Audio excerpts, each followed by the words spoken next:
बंदी छोड़ सतगुरु रामपाल जी परमेश्वर जी की जय हो। परम पिता परमात्मा सारी सृष्टि के रचनहार कुल मालिक असंख्य ब्रह्मांडों के स्वामी जगत गुरु तीनों लोकों में प्रवेश करके सबका भरण पोषण करने वाले राजाधिराज आत्माधार नाथों के नाथ देवों के देव महादेव सर्वेश्वर महेश्वर मृत्युंजय अजरो अमर आदि अनादि सनातनी प्रभु जगत पिता जगदीश्वर श्री श्री 1008 की उपाधि के वास्तविक अधिकारी अकाल मूरत शब्द स्वरूपी राम वासुदेव सर्वगतम ब्रह्म परम पूज्य प्रथम पूज्य परम संत परम पुरुष परम धनी परम दयालु सत्य कबीर हक्का कबीर अल्लाहु अकबर बाखबर अल्लाह ताला जगत के तारणहार जगत के मुक्तिदाता जगत के जगन्नाथ हारे के सहारे हिंदुओं के राम मुसलमानों के अल्लाह सिखों के वाहिगुरु ईसाइयों के मसीह दया के सागर दया निधि करुणा के सागर करुणा निधि स्वयंभू परिभू संकट मोचन कष्ट हरण मंगल करण दुख भंजन अविगत कबीर निर्विकार निर्विषम परमात्मा अलय अलेख सतगुरु आदि अनादि सतगुरु असली मर्यादा पुरुषोत्तम असली राम असली कृष्ण असली घनश्याम असली मुरारी राजाओं के राजा महाराजाओं के महाराजा शहंशाहों के शहंशाह सम्राटों के सम्राट भगवानों के भगवान अल्लाहों के अल्लाह प्रभुओं के प्रभु मसीहाओं के मसीह सच्चे वाहिगुरु बाबाओं के बाबा पीरों के पीर सेठों के सेठ जगत सेठ सावड़सा सेठ सर्वगुण संपन्न अनंत कोटि कलाओं के स्वामी अनंत कोटि ब्रह्मांडों के नायक योगियों में महायोगी ध्यानियों में महाध्यानी सिद्धों में परम सिद्ध ज्ञानियों में तत्वज्ञानी ब्रह्म ज्ञानी महाज्ञानी परम ज्ञानी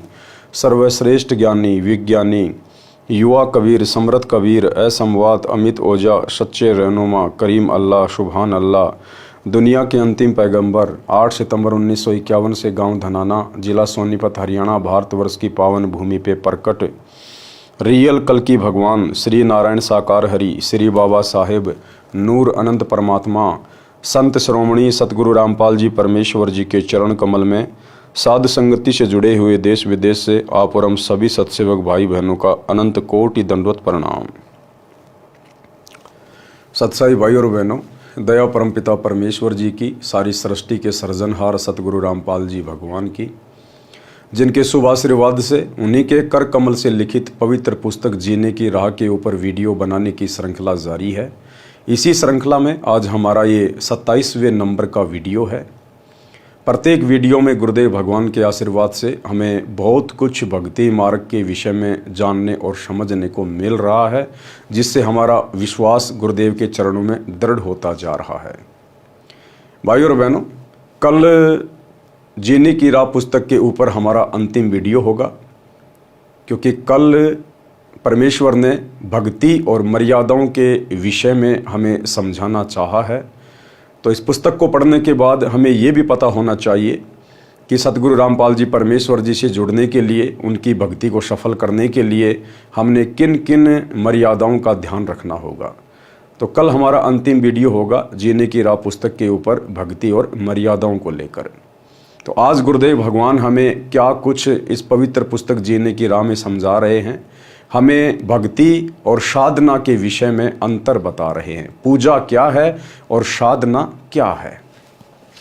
पवित्र पुस्तक जीने की राह पेज नंबर 241 और वीडियो नंबर 27। पूजा तथा साधना में अंतर, यानी पूजा क्या है और साधना क्या है।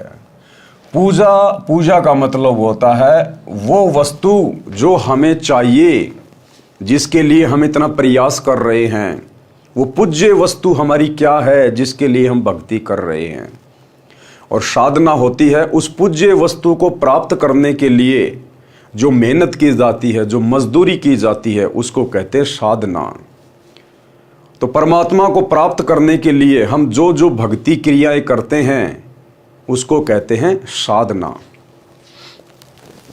प्रश्न, काल ब्रह्म की पूजा करनी चाहिए या नहीं। किसी ने सवाल किया कि ये जो काल है, दुर्गा का पति, ब्रह्मा विष्णु महेश का पिता, जिसके पास 21 ब्रह्मांड हैं और ये प्रतिदिन 1 लाख मानव शरीरधारी आत्माओं का मैल निकाल के खाता है तपतशिला पे, जिसने सभी को जन्म और मृत्यु के चक्कर में डाल रखा है, तो इसकी पूजा करनी चाहिए या नहीं करनी चाहिए।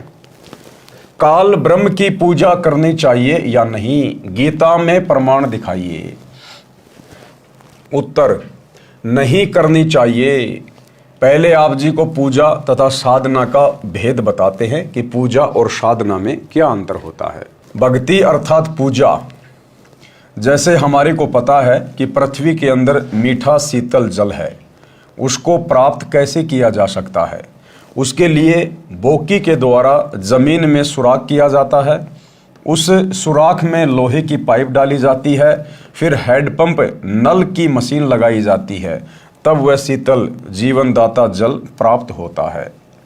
हमारा पूज्य जल है जिसके लिए हम प्रयत्न कर रहे थे, वो क्या है? जल। तो हमारा पूज्य क्या हुआ? जल।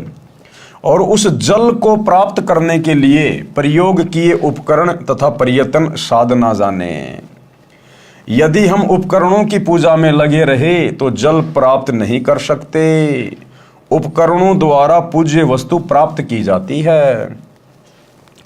अन्य उदाहरण, जैसे पतिव्रता स्त्री परिवार के सभी सदस्यों का सत्कार करती है, सास ससुर माता पिता के समान, नंद का बड़ी छोटी बहन के समान, जेठ देवर का बड़े छोटे भाई के समान, जेठानी देवरानी का बड़ी छोटी बहनों के समान, परंतु वह पूजा अपने पति की करती है।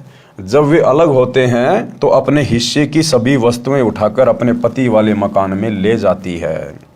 अन्य उदाहरण, जैसे हमारी इच्छा आम खाने की होती है, हमारे लिए आम का फल पूज्य है, जिसको हम खाना चाहते हैं, जिसको हम प्राप्त करना चाहते हैं। उसे प्राप्त करने के लिए धन की आवश्यकता पड़ती है। धन संग्रह करने के लिए मजदूरी, नौकरी, खेतीबाड़ी करनी पड़ती है, तब आम का फल प्राप्त होता है। इसलिए आम पूज्य है तथा अन्य क्रिया साधना है। साध्य वस्तु को प्राप्त करने के लिए साधना करनी पड़ती है। साधना भिन्न है, पूजा अर्थात भक्ति भिन्न है। स्पष्ट हुआ। सीधी सी बात है भाइयों और बहनों, जैसे हमने प्राप्त करना है सतलोक। हमने क्या प्राप्त करना है? सतलोक। हम किसके लिए भक्ति कर रहे हैं? सतलोक के लिए भक्ति कर रहे हैं।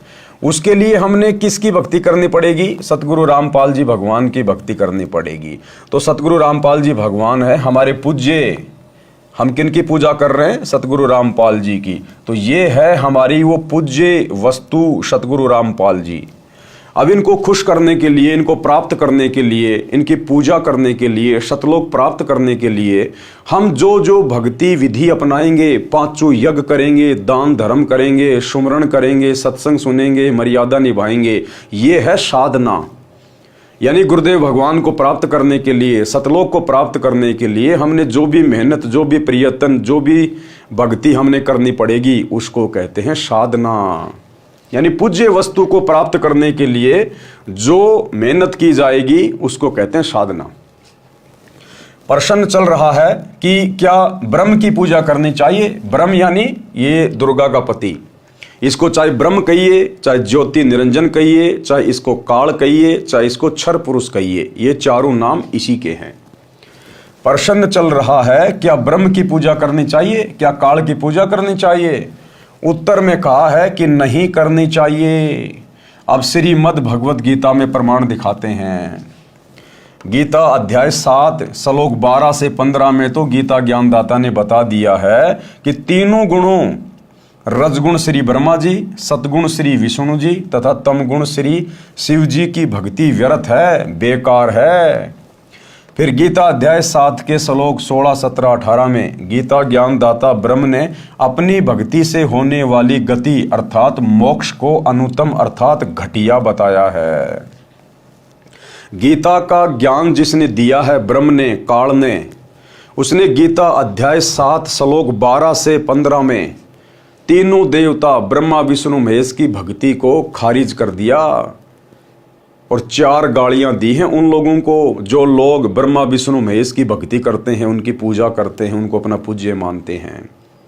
राक्षस स्वभाव को धारण किए हुए मनुष्यों में नीच दूषित कर्म करने वाले मूर्ख, ये काल कह रहा है कि मुझे भी नहीं बजते, मेरी भी पूजा नहीं करते, केवल तीनों गुणों की पूजा में लगे हुए हैं, ब्रह्मा विष्णु महेश की पूजा में। तो यहां तो काल ने अपने तीनों बेटों की पूजा को रिजेक्ट कर दिया गीता जी में, जो कि सनातनी ग्रंथ है। और फिर उसी अध्याय 7 श्लोक नंबर 18 में इस काल ने अपनी पूजा को भी अनुत्तमाम बता दिया। अनुत्तमाम यानी घटिया, क्योंकि इसकी पूजा करेंगे ओम नाम के साथ में, ओम नाम की साधना करके जाएंगे इसके ब्रह्मलोक में जहाँ पर ये रहता है। और फिर गीता अध्याय 8 श्लोक 16 में ये खुद ही कह रहा है कि ब्रह्मलोक पर्यंत सभी प्राणी पुनरावर्ती में हैं, यानी ब्रह्मलोक में जाने के बाद भी उन साधकों को, उन भक्तों को वापस नरक में जाना पड़ेगा, उनको 84 लाख योनियों में जाना पड़ेगा। तो अंत में ब्रह्म ने अपनी भक्ति को भी रिजेक्ट कर दिया। फिर गीता अध्याय 7 के श्लोक 16, 17, 18 में गीता ज्ञानदाता ब्रह्म ने यानी काल ने अपनी भक्ति से होने वाली गति अर्थात मोक्ष को अनुत्तम अर्थात घटिया बताया है कि मेरी भक्ति 4 प्रकार के व्यक्ति करते हैं। इस काल की भक्ति 4 प्रकार के व्यक्ति करते हैं। कौन कौन? नंबर 1 अर्थार्थी। अर्थार्थी का मतलब होता है धन लाभ के लिए वेदों अनुसार अनुष्ठान करने वाले। केवल जिनको माया चाहिए, जिनको पैसा चाहिए, जिनको धन चाहिए, उनको कहते हैं अर्थार्थी। नंबर 2 आरत। आरत यानी संकट निवारण के लिए वेदों अनुसार अनुष्ठान करने वाले, जिनके ऊपर 3 ताप के कष्ट हैं, भूत प्रेत बाधा है, शारीरिक रोग है, वो है आरत। वो केवल अपने दुखों के निवारण के लिए, संकटों के निवारण के लिए ही भक्ति करते हैं वेदों के अनुसार। नंबर 3 है जिज्ञासु। जिज्ञासु किसे कहते हैं? परमात्मा के विषय में जानने के इच्छुक। कहीं कहीं से ज्ञान इकट्ठा कर लिया, फिर खुद ही वक्ता बन गया, खुद ही फिर गुरु बन गया और अपने कर्म फोड़ लिए। और चौथा बताया है ज्ञानी। ज्ञान ग्रहण करके स्वयं वक्ता बन जाने वाले, ये जिज्ञासु। इन तीनों प्रकार के ब्रह्म पुजारियों को व्यर्थ बताया है। काल ने कहा कि ये तीनों बेकार हैं, रिजेक्टेड है, मेरे किसी काम के नहीं। चौथा है ज्ञानी। ज्ञानी किसे कहते हैं? ज्ञानी को पता चलता है कि मनुष्य जन्म दुर्लभ है, मनुष्य जीवन प्राप्त करके आत्म कल्याण कराना चाहिए। उन्हें यह भी ज्ञान हो जाता है कि अन्य देवताओं की पूजा से मोक्ष लाभ होने वाला नहीं है, क्योंकि वो ज्ञानी भगत इन वेदों को पढ़ेगा, गीता को पढ़ेगा और फिर गीता अध्याय 7 श्लोक नंबर 12 से 20 तक पढ़ेगा, तो उसे पता चलेगा कि तीनों देवता ब्रह्मा विष्णु महेश की भक्ति को भी रिजेक्ट कर दिया गया है। और इस काल ब्रह्म ने अपनी भक्ति को भी अनुत्तम बता दिया, घटिया बता दिया। फिर भला नीचे के देवी देवता, भूत प्रेत, बेताल ये हैं ही क्या?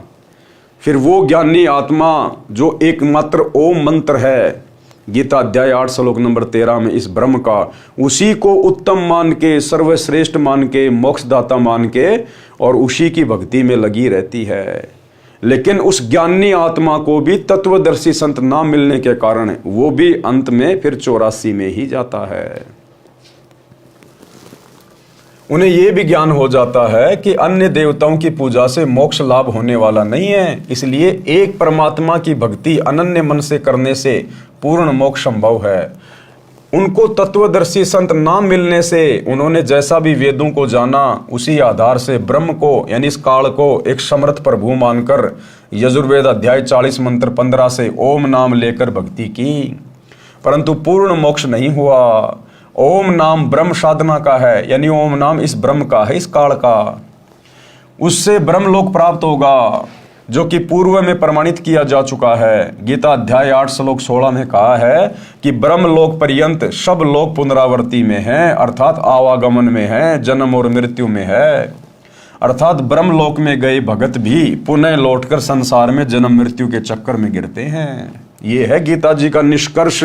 इसलिए काल की साधना और ब्रह्मा विष्णु महेश की साधना नहीं करनी चाहिए, केवल एक परम अक्षर ब्रह्म की साधना करनी चाहिए। काल ब्रह्म की साधना से वह मोक्ष प्राप्त नहीं होता, जो गीता अध्याय 15 श्लोक 4 में बताया है कि तत्व ज्ञान से अज्ञान को काटकर परमेश्वर के उस परम पद की खोज करनी चाहिए, जहां जाने के पश्चात भगत फिर लौटकर संसार में कभी वापस नहीं आता। तो फिर किसकी भक्ति करनी चाहिए? वो ब्रह्म खुद ही कह रहा है, वो काल खुद ही कह रहा है। गीता अध्याय 15 श्लोक नंबर 4 में क्या कह रहा है कि भैया तत्व ज्ञान से अज्ञान को काटकर उस एक परमपिता परमेश्वर की भक्ति करनी चाहिए, जहाँ जाने के बाद फिर भगत संसार में लौटकर कभी जन्म और मृत्यु में नहीं आता। अब वो कैसे मिलेगा तत्वदर्शी संत, उसकी जानकारी भी इस ब्रह्म ने, इस काल ने गीता अध्याय 4 श्लोक नंबर 34 में बताई है कि तू किसी तत्वज्ञानी संत की खोज कर। अगर तुझे वो तत्वदर्शी संत मिल जाए, तत्वज्ञानी महात्मा मिल जाए, तो फिर उसको भली भांति प्रसन्न कर, दंडवत प्रणाम कर और उससे आगे का ज्ञान पूछ। फिर वो तुझे ज्ञान का उपदेश देगा और उससे भक्ति लेकर फिर तू अपने जन्म मरण का रोग समाप्त करवा। तो भाई और बहनों, आज वो तत्वज्ञानी महात्मा, वो तत्वदर्शी संत आप और हमारा सौभाग्य जो पृथ्वी पर प्रकट है सतगुरु रामपाल जी के रूप में। ये है वो परम अक्षर ब्रह्म, कबीर परमेश्वर, कबीर देव। गीता अध्याय 7 श्लोक 18 में गीता ज्ञानदाता ने कहा है कि ये ज्ञानी आत्मा जो चौथे नंबर के ब्रह्म के भगत कहे हैं, ये हैं तो उदार अर्थात नेक आत्मा है, परंतु ये तत्व ज्ञान के भाव से मेरी अनुत्तम गति में ही स्थिर रहे।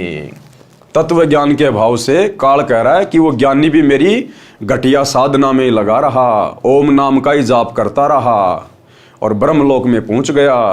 अपनी भक्ति कमाई खर्च करके खा पी के फिर 84 लाख योनियों में आ गया। गीता ज्ञानदाता ने अपनी साधना से होने वाली गति को भी अनुत्तम अर्थात घटिया कहा है। अब देखो भाई और बहनों, गीता जी में कितना स्पष्ट लिखा हुआ है, उसके बावजूद भी हमारे आचार्य शंकराचार्य धर्मगुरु हमें गीता जी का निष्कर्ष निकाल के नहीं दे पाए। केवल तोते की तरह इसका पाठ करते रहे, हमें सुनाते रहे और दान दक्षिणा लेते रहे। अब इस परमेश्वर ने धरती पे प्रकट होकर सतगुरु रामपाल जी भगवान ने ये मूल ज्ञान, ये सार ज्ञान सर्व भगत समाज के सामने निकाल के रख दिया। तो भाई और बहनों, अब हमने देर नहीं करनी चाहिए, विलंब नहीं करना चाहिए, क्योंकि भक्ति का विधान हमारे शास्त्र हैं और चारों वेद और गीता जी ये सनातनी शास्त्र हैं। बाद में बने हैं बाकी धर्म तो सारे के सारे, हिंदू धर्म, मुस्लिम धर्म, सिख, ईसाई, जैन, बौद्ध, ये तो सब बाद में बने। सतयुग में, त्रेता में, द्वापर में कोई धर्म नहीं था, कोई पंथ नहीं था, केवल वेदों के अनुसार साधना होती थी। इसलिए वेद सनातनी शास्त्र है और सभी धर्मों के लोगों के लिए है, क्योंकि जिस समय ये वेद थे उस समय कोई धर्म नहीं था। ये तो आगे चलकर वर्तमान में काल ने हम सभी आत्माओं को परमात्मा से दूर करने के लिए धर्मों में डिवाइड कर दिया, जातियों में डिवाइड कर दिया, ताकि आपस में ये अपनी अपनी साधना को श्रेष्ठ मान के लड़ते झगड़ते रहें। और जब वो परम संत, तत्वदर्शी संत, वो परमात्मा जब धरती पर आकर अपना ज्ञान दे तो उस समय कोई भी उनकी बातों को ना माने। ये काल का पूर्व नियोजित षड्यंत्र था। लेकिन सतगुरु के आगे भला काल की क्या बिसात, सतगुरु ने जो करना है वो तो करके रहेगा। तो आज सतगुरु ने कर दिखाया। अब यदि देर है तो आप और हमारे समझने की। इसलिए ब्रह्म पूजा करना भी उचित नहीं, यानी काल की पूजा करना भी उचित नहीं है, क्योंकि काल की भक्ति करके, ओम नाम की साधना करके भी हम लोग 84 लाख योनियों में ही धक्के खाते रहते हैं। कारण बताया फिर गुरुदेव भगवान ने कि इस ब्रह्म की, ओम नाम की साधना भी क्यों नहीं करनी चाहिए, सर्वश्रेष्ठ क्यों नहीं है। एक चुणक नाम का ज्ञानी ऋषि आत्मा था। उसने ओम नाम का जाप तथा हठयोग हजारों वर्ष किया, जिससे उसमें सिद्धियां आ गई। ब्रह्म की साधना करने से जन्म मृत्यु, स्वर्ग नरक का चक्कर सदा बना रहेगा, क्योंकि गीता अध्याय 2 श्लोक 12, गीता अध्याय 4 श्लोक 5 और गीता अध्याय 10 श्लोक 2 में गीता ज्ञानदाता ब्रह्म ने कहा है कि हे अर्जुन, तेरे और मेरे अनेकों जन्म हो चुके हैं, तू नहीं जानता, मैं जानता हूं। अब बताओ, स्पष्ट रूप से गीता का ज्ञान देने वाला भगवान साफ साफ कह रहा है, अध्याय नंबर 4 श्लोक 5, अध्याय 4 श्लोक 9, अध्याय 10 श्लोक 2 कि अर्जुन, तेरे और मेरे बहुत से जन्म हो चुके हैं, तू नहीं जानता, मैं जानता हूं। उसके बावजूद भी हम लोग गीता ज्ञान देने वाले भगवान को परमात्मा कह रहे हैं, अजरो अमर कह रहे हैं, अविनाशी कह रहे हैं, जबकि वो तो खुद कह रहा है कि मैं तो जन्मता और मरता हूं। तो हमारे धर्म गुरुओं को क्या खाक ज्ञान था इन शास्त्रों का, केवल तोते की तरह संस्कृत में रट्टा लगाते थे, बाकी सार नहीं निकाल पाए, ना समझ पाए। क्या कह रहा है, साफ साफ कह रहा है, देखो आप लोग गीता प्रेस गोरखपुर से प्रकाशित ओरिजिनल गीता, जिसको हिंदू समाज बड़ी एथेंटिक मानता है, विश्वसनीय मानता है, आप जी लाकर 100-150 रुपए में आएगी। आप जी लाकर देख लेना, पढ़ लेना। जो श्लोक यहाँ सतगुरु रामपाल जी परमेश्वर जी के द्वारा लिखे गए हैं आपको एज इट इज मिलेंगे। देखिए कौन कौन से अध्याय हैं, क्योंकि गीता अध्याय 2 श्लोक 12, गीता अध्याय 4 श्लोक 5, गीता अध्याय 10 श्लोक 2 में गीता ज्ञानदाता ब्रह्म ने कहा कि अर्जुन, तेरे और मेरे अनेकों जन्म हो चुके हैं, तू नहीं जानता मैं जानता हूं। तू, मैं तथा ये सारे राजा लोग पहले भी जन्मे थे, आगे भी जन्मेंगे, यानी जन्म मरण चलता रहेगा। ये ना सोच कि हम सब अभी जन्मे हैं, मेरी उत्पत्ति को महर्षि जन तथा ये देवता नहीं जानते, क्योंकि ये सब मेरे से उत्पन्न हुए हैं। ये काल क्या कह रहा है, ब्रह्म क्या कह रहा है कि मेरी उत्पत्ति को, कि मेरा जन्म कैसे होता है, मेरी मृत्यु कैसे होती है, ये महर्षि लोग नहीं जान सकते, ये ब्रह्मा विष्णु महेश नहीं जान सकते। क्यों? क्योंकि काल कह रहा है कि इन सब को तो मैंने उत्पन्न किया है, ये सब मेरे से नीचे हैं। तो सही बात है, बाप की उत्पत्ति को, बाप की डेट ऑफ बर्थ को बेटे नहीं बता सकते। बाप की डेट ऑफ बर्थ तो दादा बताएगा, दादा। तो आज धरती पर वो दादा, ये कबीर भगवान सतगुरु रामपाल जी प्रकट हैं, और इन्होंने आकर बताई है इस ब्रह्म की जन्म और मृत्यु कब होती है, कैसे होती है। ये जन्मता भी है, मरता भी है, ये है वो सबका दादा, सबका दादा। इससे स्वयं सिद्ध है कि जब गीता ज्ञानदाता ब्रह्म भी जन्मता मरता है, तो इसके पुजारी अमर कैसे हो सकते हैं। अब सही बात है, जब ये काल जो गीता का ज्ञान दे रहा है, जब ये खुद ही जन्म और मृत्यु में है, तो भला इसकी पूजा करके, जो कि चारों वेदों में और गीता में केवल इसी की पूजा का मंत्र है ओम, तो जब ये खुद ही जन्मता और मरता है, तो काल की पूजा करके, ब्रह्मा विष्णु महेश की पूजा करके इनके पुजारी भला कैसे अमर हो जाएंगे, वो कैसे सदा सदा के लिए मोक्ष प्राप्त कर पाएंगे। इसलिए उस परमेश्वर की पूजा करनी चाहिए, परम अक्षर ब्रह्म की, कबीर देव की, जिसकी पूजा से, जिसकी भक्ति से फिर ये प्राणी संसार में लौटकर दोबारा नहीं आता है। इससे यह सिद्ध हुआ कि ब्रह्म की उपासना से वह मोक्ष नहीं हो सकता जो गीता अध्याय 18 श्लोक 62 में तथा अध्याय 15 श्लोक 4 में कहा है। इन श्लोकों में गीता ज्ञानदाता ने स्पष्ट निर्देश दिया है कि हे भारत, तू सर्व भाव से उस परमेश्वर परम अक्षर ब्रह्म की शरण में जा। देखो, ये गीता का ज्ञान देने वाला, वेदों का ज्ञान देने वाला ब्रह्म, ये काल बिल्कुल साफ साफ अर्जुन को कह रहा है, यानी अपनी भक्ति करने के लिए भी मना कर रहा है अर्जुन को। अर्जुन का मतलब है आम समाज, आम प्राणी, और वो काल ब्रह्म अर्जुन के माध्यम से संदेशा दे रहा है कि मुझ ब्रह्म की, मुझ काल की, मुझ गीता का ज्ञान देने वाले ज्योति निरंजन की भक्ति करने से कोई फायदा नहीं है, जन्म और मृत्यु का रोग नहीं कटेगा। इसलिए हे भारत, हे अर्जुन, तू सर्व भाव से, यानी हर प्रकार से और सब बातों को छोड़कर उस एक परमेश्वर की शरण में जा। ये काल अपने से अन्य उस परमात्मा की शरण में जाने के लिए कह रहा है। हे भारत, तू सर्व भाव से उस परमेश्वर यानी परम अक्षर ब्रह्म की शरण में जा। उस परमेश्वर की कृपा से ही तू परम शांति को तथा सनातन परम धाम अर्थात सतलोक को प्राप्त होगा।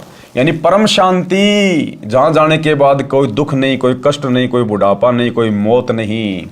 कहते हैं वो परम शांति तो तुझे उस तत्वदर्शी संत की शरण में जाने के बाद, उसके द्वारा बताई गई साधना को सफल करने के बाद ही प्राप्त होगा, जब तू सतलोक में चला जाएगा। उस परमेश्वर की कृपा से ही तू परम शांति को तथा सनातन परम धाम अर्थात सतलोक को प्राप्त होगा। तत्व ज्ञान समझकर उसके पश्चात परमात्मा के उस परम पद की खोज करनी चाहिए, अर्थात सतलोक के लिए फिर दृढ़ होकर भक्ति करनी चाहिए। जहां जाने के पश्चात भगत फिर लौटकर संसार में कभी नहीं आते। इस काल के 21 ब्रह्मांड वाले संसार में फिर वो व्यक्ति कभी नहीं आता। विचार करें कि गीता ज्ञानदाता तो स्वयं जन्मता मरता है, इसलिए ब्रह्म यानी काल की पूजा से होने वाली गति अनुत्तम कही है। गीता अध्याय 7 श्लोक 18 में इसने अपनी भक्ति को भी अनुत्तम कहा, घटिया कहा है। अब चुनक ऋषि का प्रसंग आगे सुनाते हैं। चुनक ऋषि ने ओम नाम का जाप तथा हठ योग किया। वेदों ऋग्वेद, यजुर्वेद, सामवेद, अथर्ववेद में बताई भक्ति से परमात्मा प्राप्ति नहीं होती। इन चारों वेदों में उस पूर्ण परमात्मा की जानकारी जरूर है, लेकिन उसकी प्राप्ति का मार्ग नहीं है, मंत्र नहीं है, वो काल ने छुपा दिए। और इस काल ने अपना खुद का मंत्र ठोक दिया, केवल एक ओम नाम का मंत्र, और जानकारी उस परमात्मा की दी हुई है। इसलिए इन चुनक ऋषि जैसी आत्माओं ने वेदों को पढ़ा और जैसा इनको ज्ञान था उस आधार से इन्होंने इस काल को, इस ब्रह्म को ही इन्होंने परमात्मा मान लिया और उस ओम मंत्र को निकाल लिया कि भाई यही ओम मंत्र है उस परमात्मा की प्राप्ति का, और उसी को फाइनल भक्ति मान के दिन रात एक कर दी। वेदों ऋग्वेद, यजुर्वेद, सामवेद, अथर्ववेद में बताई भक्ति से परमात्मा की प्राप्ति नहीं होती है। इसका प्रमाण गीता अध्याय 11 श्लोक 47 व 48 में है। गीता ज्ञान दाता ब्रह्म ने यानी काल ने बताया कि हे अर्जुन, मुझ काल ब्रह्म का यह विराट रूप है। मेरे इस रूप के दर्शन तेरे अतिरिक्त पहले किसी को नहीं हुए। मैंने तेरे ऊपर अनुग्रह करके ये रूप दिखाया है। मेरे इस रूप के दर्शन अर्थात ब्रह्म प्राप्ति न तो वेदों में वर्णित विधि से अर्थात ओम नाम के जाप से, ना तप से, ना हवन आदि आदि यज्ञों से होते हैं। अर्थात वेदों में वर्णित विधि से ब्रह्म प्राप्ति नहीं होती। काल ने स्पष्ट कर दिया गीता जी के अध्याय नंबर 11 श्लोक नंबर 47 और 48 में कि हे अर्जुन, मुझ ब्रह्म की प्राप्ति, मुझ काल की प्राप्ति आपको किसी भी प्रकार से नहीं हो सकती। मेरे दर्शन आप किसी भी तरह से नहीं कर सकते। चाहे कितना ओम नाम का जाप कर लो, कितना ही तुम हठ योग कर लो, कितना तुम तप कर लो, कितना ही तुम जप कर लो, यज्ञ हवन कर लो, ये मेरा घटिया अनुत्तम नियम है। किसी भी प्रकार से मुझ ब्रह्म की प्राप्ति नहीं की जा सकती। बताओ, खुद कह रहा है और फिर भी लोग गीता जी का पाठ कर रहे हैं। राधे राधे हरे हरे राधे राधे श्याम मिलादे का जाप कर रहे हैं, जब खुद ओम नाम के जाप से भी साधक इसके दर्शन नहीं कर सकता। अर्जुन को कह रहा कि तेरे ऊपर तो मैंने विशेष मेहर करी है, विशेष दया करी है, अन्यथा मेरे इस रूप के दर्शन कोई नहीं कर सकता किसी भी प्रकार से। बताओ फिर ओम नाम का जाप क्यों कर रहे हैं? अरे भगत साधक भक्ति इसीलिए करता ना कि भगवान के लोक में जाएंगे, भगवान के दर्शन करेंगे, आत्मा खुश होगी, वहाँ मौज मस्ती से रहेंगे। और वो ब्रह्म, वो काल गीता अध्याय 11 श्लोक 47 और 48 में कह रहा है कि अर्जुन, ये तो मैंने खाली तेरे को दर्शन दे दिए, अन्यथा मुझ काल के दर्शन कोई नहीं कर सकता। चाहे कोई एडी से चोटी तक का जोर लगा ले, कितना ओम नाम का जाप कर ले, कितने जप तप कर ले, एक पैर पे खड़ा हो जा, चाहे जंगल में जा, चाहे गुफा में जा, मरी जाएगा, सड़ी जाएगा, गली जाएगा, लेकिन मुझ काल के दर्शन नहीं कर पाएगा। बताओ फिर भी ये साधु संत महात्मा घर छोड़ छोड़ के ओम नाम का जाप कर रहे थे, क्योंकि इनको बेचारों को तत्वदर्शी संत प्राप्त नहीं था जो इनको सही मार्गदर्शन कर देता। तो भाई और बहनों, आज है हमारा सौभाग्य, आज है धरती पे तत्वदर्शी संत सतगुरु रामपाल जी भगवान, जिन्होंने इन वेदों को और गीता जी को पहली कक्षा की पुस्तक बना के रख दी। पहली कक्षा की पुस्तक है, अपने भक्तों की उंगलियों पर रटा दिए परमात्मा ने। ब्रह्मा विष्णु महेश के विषय में, काल के विषय में, अक्षर ब्रह्म के विषय में, सब के बारे में। तो क्या कह रहा है वो कि मेरे इस रूप के दर्शन अर्थात ब्रह्म प्राप्ति न तो वेदों में वर्णित विधि से अर्थात ओम नाम के जाप से, न तप से, न हवन से, न आदि आदि यज्ञों से होते हैं। अर्थात वेदों में वर्णित विधि से ब्रह्म प्राप्ति नहीं होती। यही कारण रहा कि चुनक जैसे ऋषि भी ब्रह्म को निराकार कहते रहे, क्योंकि जो साधना उन्होंने की उस साधना से तो ब्रह्म खुद ही कह रहा है कि मेरे दर्शन हो ही नहीं सकते। तो अंत में ओम नाम की साधना करके और तप करके उस चुनक जैसे ऋषि ने भी यही निष्कर्ष दे दिया कि भैया परमात्मा निराकार है, परमात्मा दर्शन नहीं देता। चुनक ऋषि में सिद्धियां आ गई, अब वो तप करने से उनमें सिद्धियां आ गई, जिस कारण से संसार में प्रसिद्ध हो गया। सिद्धि प्राप्त भगत अपनी वर्षों की साधना से की गई चार्ज बैटरी से किसी को श्राप देकर अपनी भक्ति का नाश करते हैं, किसी को आशीर्वाद देकर अपनी भक्ति का नाश करते हैं, किसी पर सिद्धि से जंत्र मंत्र करके अपनी भक्ति का नाश करते हैं तथा संसार में प्रशंसा के पात्र बनकर स्वयं प्रभु बन बैठते हैं, और फिर अगले जन्मों में गधे कुत्ते सुअर बनकर फिर लोगों के लठ खाते हैं। ये है काल की भक्ति की उत्तम उपलब्धि। फिर आगे परमात्मा ने बताया कि एक मानदाता चक्रवर्ती राजा था, उसका पूरी पृथ्वी पर राज्य था। उसने अपने राज्य में यह जांचना चाहा कि क्या पृथ्वी के अन्य राजा जो मेरे अधीन हैं, क्या उनमें से कोई स्वतंत्र होना चाहता है। इसलिए राजा ने अपने निजी घोड़े के गले में एक पत्र लिखकर बांध दिया कि जिस किसी राजा को मानधाता राजा की पराधीनता स्वीकार ना हो, वो इस घोड़े को पकड़ ले। यानी अश्वमेघ यज्ञ किया। पूरी पृथ्वी पर उस राजा मानधाता का शासन था और उसने ये चेक करना चाहा कि कहीं कोई राजा मेरी अधीनता स्वीकार तो नहीं करना चाहता, कहीं खुद तो स्वतंत्र होकर राज्य नहीं करना चाहता। तो इस बात की जांच करने के लिए और अपनी दादागिरी को कायम रखने के लिए ये अहंकार होता है, क्योंकि राजा अहंकार में सड़ रहा होता है। क्योंकि राजा ने भी पिछले जन्म में खूब तप किया होता है, उस तप के बदले वो राजा बन जाता है। तप से राज, वो राजा बन गया। और राज मदमानम, राजा बन के मान बड़ा अहंकार में फूल जाता है, निरे पाप कमाता है। तो तप से राज और राज मदमानम और जन्म तीसरे शुक्र समानम। फिर वो राजा राज भोगने के बाद नरक में जाएगा, उसके बाद गधा, कुत्ता और शुअर बनेगा। ये है काल की ओम नाम की साधना की उपलब्धि। वह इस घोड़े को पकड़ ले और युद्ध के लिए तैयार हो जाए। राजा के पास बेहतर अक्षौणी सेना है, उस घोड़े के साथ सैकड़ों सैनिक भी चले। सारी पृथ्वी पर चक्कर लगाया, किसी राजा ने उस घोड़े को नहीं पकड़ा, क्योंकि बेहतर अक्षौणी सेना, 1.5-2 करोड़ की सेना उस राजा के पास। तो किसी ने भी घोड़े को नहीं पकड़ा कि भैया मरना थोड़ी है, टाइम पास करना है। हाँ जी ठीक है, हम तो राजा मानदाता के नीचे रह के अपना राज्य कर रहे हैं। किसी राजा ने उस घोड़े को नहीं पकड़ा। इससे स्पष्ट हो गया कि पूरी पृथ्वी के छोटे राजा अपने चक्रवर्ती शासक मानदाता के अधीन हैं। सभी सैनिक जो घोड़े के साथ थे खुशी से वापस आ रहे थे। रास्ते में ऋषि चुनक की कुटिया थी। अब वो चुनक ऋषि जहां अपनी साधना कर रहा था, ओम नाम का जाप और तप कर रहा था, तो तप करने से उसमें सिद्धि आ गई। काफी हजारों वर्षों से बैठा हुआ था। सतयुग में, त्रेता में लाखों साल की उम्र हुआ करती थी। तो तप करने से उसमें सिद्धियां आ गई थी, एटम बम बन गया था। चुनक ऋषि ने सैनिकों से पूछा जो घोड़ों पर सवार थे कि हे सैनिकों, कहां गए थे, इस घोड़े का सवार कहां गया। सैनिकों ने ऋषि जी को सारी बात बताई। ऋषि ने कहा, क्या किसी ने राजा मानधाता का युद्ध नहीं स्वीकार किया। सैनिक बोले कि है किसी की बाजुओं में दम, पिलाया है किसी की माता ने दूध जो हमारे राजा के साथ युद्ध कर ले। राजा के पास 72 अक्षौणी अर्थात 72 करोड़ सेना है, जाड़ तोड़ देंगे यदि किसी ने युद्ध करने की हिम्मत की तो। अब सैनिक तो ऐसे बोलेगा, भाई सैनिक का तो काम ही लड़ना झगड़ना मारकाट करने का होता है। ऋषि चुनक जो काल ब्रह्म का पुजारी था, उसने कहा, हे सैनिकों, आपके राजा का युद्ध मैंने स्वीकार कर लिया। अब ये है भाई और बहनों काल प्रेरणा।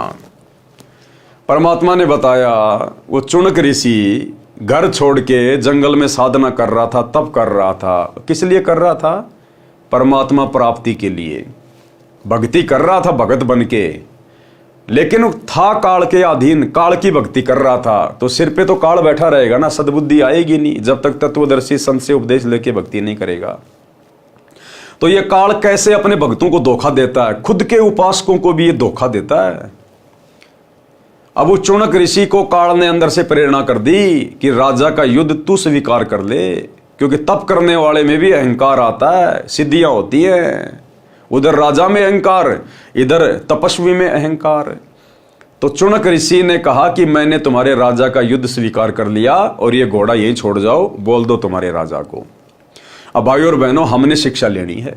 हमने परमात्मा ने एक सत्संग में बताया कि वो चुनक ऋषि परमात्मा प्राप्ति के लिए निकला था। उस नालायक को अपनी भक्ति करनी चाहिए थी, जैसी भी वो कर रहा था। राजा लोग अपना काम कर रहे थे, भगत ने अपना काम करना चाहिए था। क्यों बीच में टांग फंसाई उसने? अगर किसी ने घोड़ा नहीं पकड़ा तो कोई बात नहीं, जाओ भाई तुम्हारे घर पे, अच्छी बात है किसी ने नहीं पकड़ा तो। लेकिन जबरदस्ती चुनक ऋषि ने फटे में टांग अड़ा दी और घोड़ा पकड़ लिया। और घोड़ा पकड़ने के बाद उसके पास तो सिद्धियां थी और राजा की 72 करोड़ सेना का सत्यानाश कर दिया 4 एटम बम बना के। अब बताओ, जितने उसने वो सैनिक मारे हैं अपनी सिद्धि से, 72 करोड़, गुरुदेव ने बताया उस ओम नाम के जाप से और वो तप करने से काफी लंबे समय तक वो ब्रह्मलोक में रहेगा, और जब उसकी कमाई खत्म होगी फिर वो नरक में डाला जाएगा। नरक में कष्ट भोग के फिर 84 लाख योनियों में डाला जाएगा।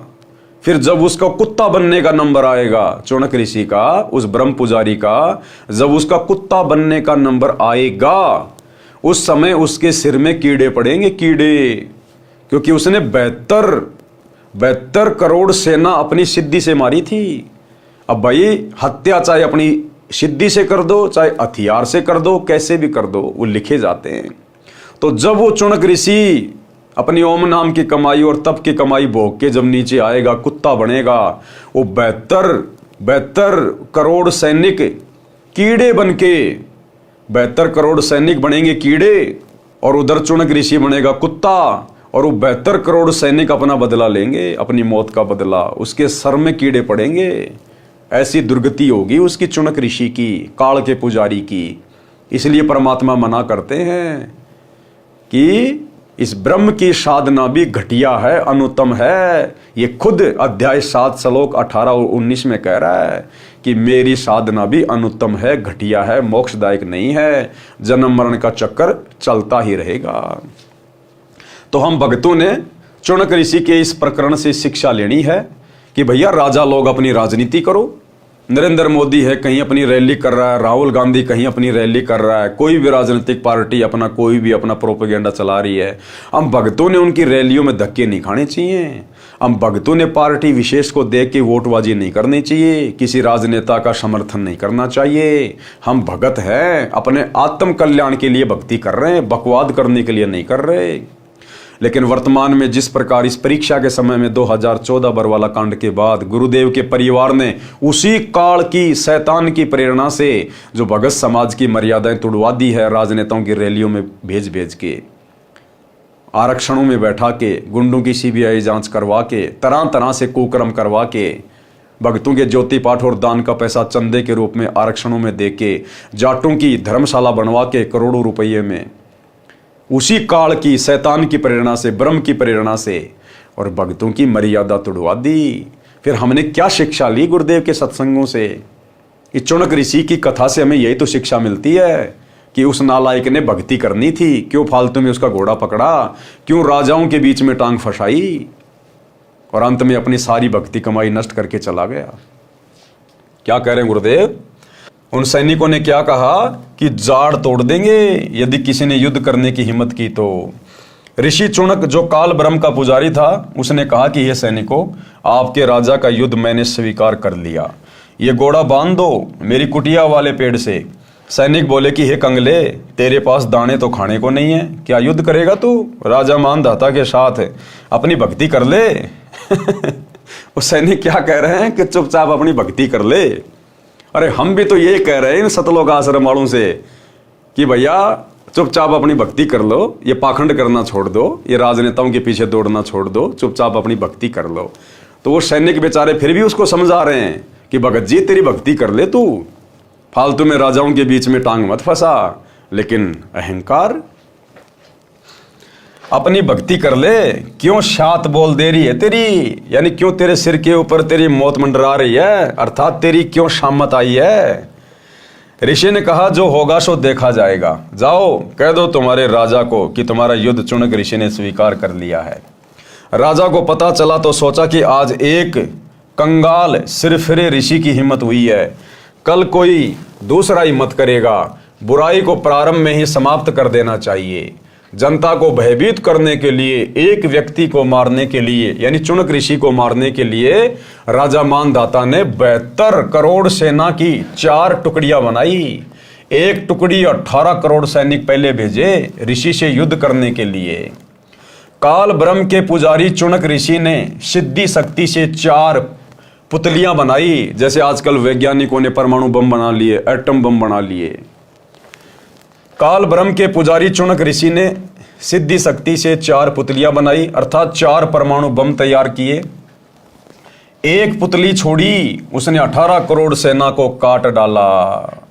राजा ने दूसरी टुकड़ी भेजी, ऋषि ने दूसरी पुतली छोड़ी। इस प्रकार राजा मानदाता की 72 अक्षोणी यानी 72 करोड़ सेना का नाश काल ब्रह्म के पुजारी चुनक ने कर दिया। अब गुरुदेव कह रहे विचार करो, ऋषि महर्षियों को राजाओं के बीच में टांग नहीं अड़ानी चाहिए। क्या कह रहे हैं गुरुदेव कि ऋषि महर्षियों को, यानी आज से पहले द्वापर, त्रेता और सतयुग में जो भक्ति करते थे उनको ऋषि महर्षि कहा करते थे। अब कलयुग में उनको भगत कहने लग गए, जैसे आप और हम वर्तमान में भगत कहे जाते हैं। पहले भक्तों को ऋषि महर्षि कहा जाता था। तो क्या कह रहे हैं गुरुदेव कि भक्तों को राजाओं के बीच में टांग नहीं अड़ानी चाहिए। बताओ फिर, क्या वही परमात्मा, वही सतगुरु जो हमें इतनी अच्छी शिक्षा दे रहा है, क्या आज हिसार जेल में जाने के बाद क्या नरेंद्र मोदी की रैलियों में अपने भक्तों को भेजेगा? क्या बीजेपी को वोट डलवाएगा? क्या कभी कांग्रेस को वोट डलवाएगा? जो परमात्मा खुद हमें इन राजाओं से दूर रहने की सलाह दे रहे हैं, दुनिया को सलाह दे रहे हैं।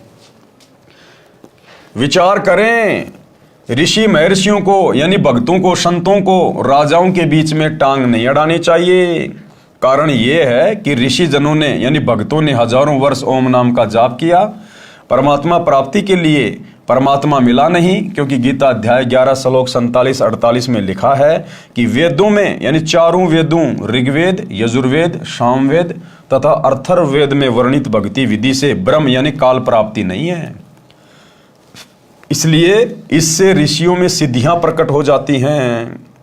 अज्ञानता के कारण उसी भूल भुलैया को ये भक्ति की उपलब्धि मान बैठे, जिस कारण से भक्ति करके भी उस पद को नहीं प्राप्त कर सके। जहां जाने के पश्चात पुनः जन्म नहीं होता, क्योंकि इनको तत्वदर्शी संत नहीं मिले। सूक्ष्म वेद में कहा है कि अब आप और हमारा सौभाग्य देखो भाई और बहनों, चुनक जैसे ऋषि को भी, दुर्वासा जैसे ऋषि को भी, वशिष्ठ और विश्वामित्र जैसे ऋषियों को भी तत्वदर्शी संत नहीं मिला तो इन्होंने उसको स्वीकार नहीं किया।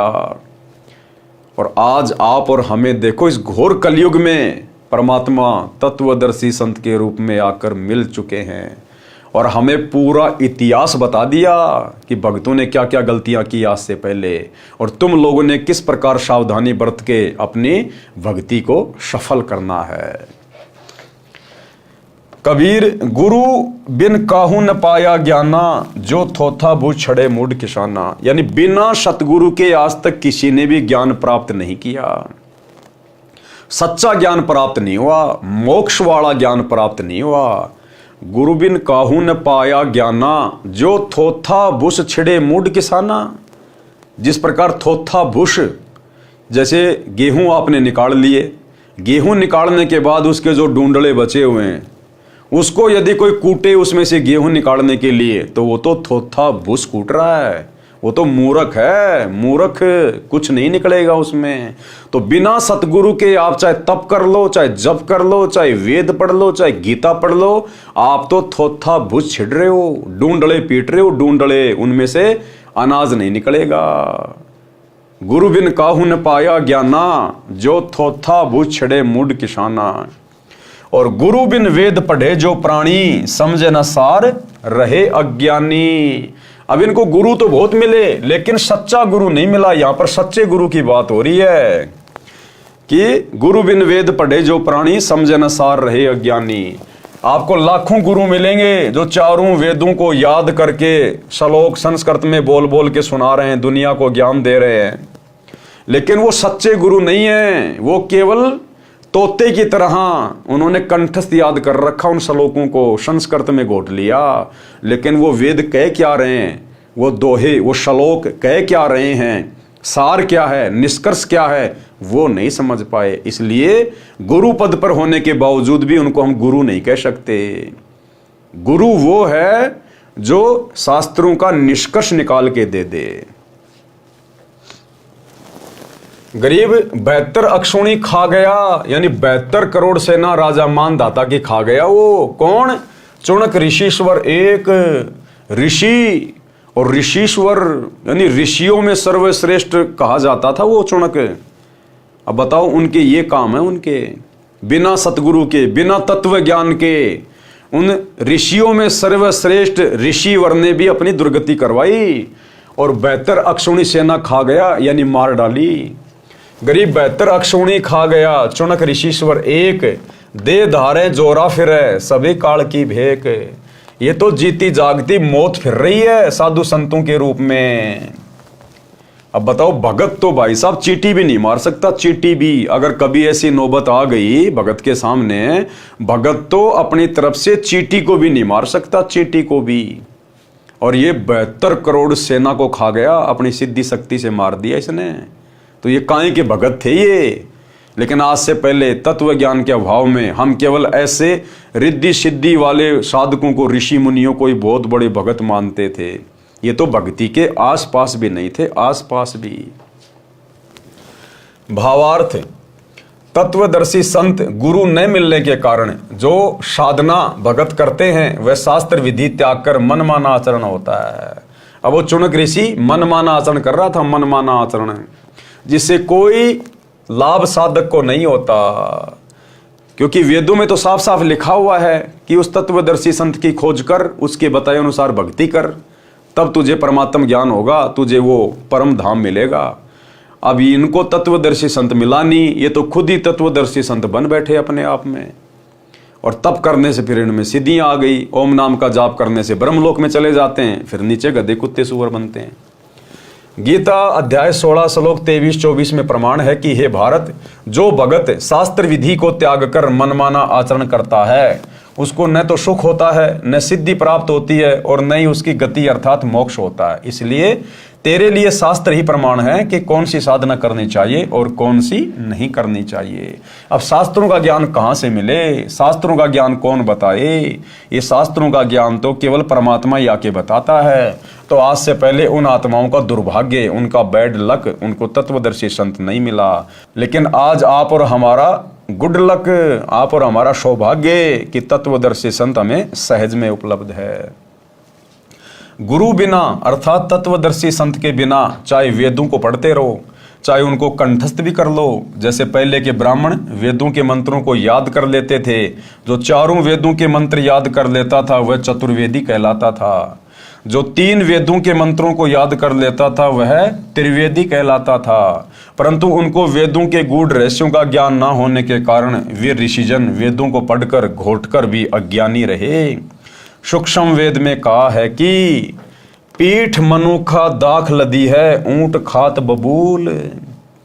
यानी बिना ज्ञान के, बिना अकल के ऊंट की पीठ के ऊपर तो काजू और किशमिश रखे हुए हैं और खुद वो बबूल खा रहा है, कंटीली झाड़ियां खा रहा है, बिना ज्ञान के, बिना अकल के। तो इन साधु संत महात्माओं को, इन चुनक जैसे ऋषियों को तत्वदर्शी संत ना मिलने के कारण जिन वेदों में परमात्मा की जानकारी है, परमात्मा की प्राप्ति की विधि बताई हुई, वो कैसे मिलेगा? लेकिन ये उस परमात्मा वाली विधि की तरफ तो बढ़े नहीं, और काल ने इनको अपनी साधना में लगा के रखा। बिना अकल के ऊंट उभाना। ऊंट होता है वो पैरों में चप्पल पहन के नहीं चलता, क्यों? उसको अकल नहीं है। बिना अकल के ऊंट उभाना। तो ये बिना अकल के थे ये जितने भी साधु संत महात्मा आज से पहले हम जिनके नाम सुना करते थे। पीठ मनुखा दाग लदी है, ऊंट खात बबूल। भावार्थ है कि पहले के समय में रेगिस्तान में ऊंटों पर मुनक्खा दाग लाद कर ले जाते थे। ऊंट पीठ पर तो इतनी स्वादिष्ट मनुखा दाग लादे हुए होता था, और स्वयं बबूल यानी कीकर पेड़ के कांटों में मुख मार मार कर बबूल के पत्ते खा रहा होता था। बिना ज्ञान के सभी ऋषि जी चारों वेदों रूपी मनुखा दाग को लादे फिरते थे और पूजा करते थे काल ब्रह्म रूपी बबूल की, जिससे न सनातन परम धाम और न ही परम शांति प्राप्त होती थी। फिर सूक्ष्म वेद में कहा है, सूक्ष्म वेद क्या है? 5वां वेद कबीर सागर, ये सूक्ष्म वेद है। आदरणीय गरीबदास जी का सदग्रंथ साहिब, ये सूक्ष्म वेद है। ये चारों वेदों का बाप है ये सूक्ष्म वेद। बंजारे के बैल ज्यों फिरिया देश विदेश, और खांड छोड़ भुषखात है बिन सतगुरु उपदेश। भावार्थ है कि पहले के समय में बैलों के ऊपर गधे की तरह थैला यानी बोरा रखकर उसमें खांड भरकर बंजारे अर्थात व्यापारी लोग एक स्थान से दूसरे स्थान पर लाते ले जाते थे। बैल की पीठ पर बोरे में खांड है और स्वयं भूष खाया करता था। इसी प्रकार गुरु द्वारा तत्व ज्ञान न मिलने के कारण ऋषिजन वेदों रूपी खांड यानी चीनी को तो कंठस्थ करके रखते थे, उनको ठीक से न समझकर साधना वेद विरुद्ध करते थे। उदाहरण के लिए श्री देवी पुराण सचित्र मोटा टाइप केवल हिंदी गीता प्रेस गोरखपुर से प्रकाशित, इसके 5वें स्कंद प्रश्न नंबर 414 पर लिखा है, वेद व्यास जी ने कहा कि सतयुग के ब्राह्मण वेद के पूर्ण विद्वान थे। वे देवी अर्थात श्री दुर्गा जी की पूजा करते थे। प्रत्येक गांव में श्री देवी का मंदिर बनवाने की उनकी प्रबल इच्छा थी। पाठक जन विचार करें, चारों वेदों में तथा इन्हीं वेदों के सारांश श्रीमद् भगवत गीता में कहीं पर भी देवी दुर्गा की पूजा करने का निर्देश नहीं है। तो सतयुग के ब्राह्मण क्या खाक विद्वान थे वेदों के। इसी श्री देवी पुराण के 7वें स्कंद में पेज नंबर 562 563 पर श्री देवी जी ने राजा हिमालय से कहा था कि तू मेरी पूजा भी त्याग दे, क्योंकि राजा हिमालय जो था वो देवी दुर्गा का भगत था और उसने कहा कि माई मेरे पास और तो सब कुछ है, मेरे को मोक्ष चाहिए।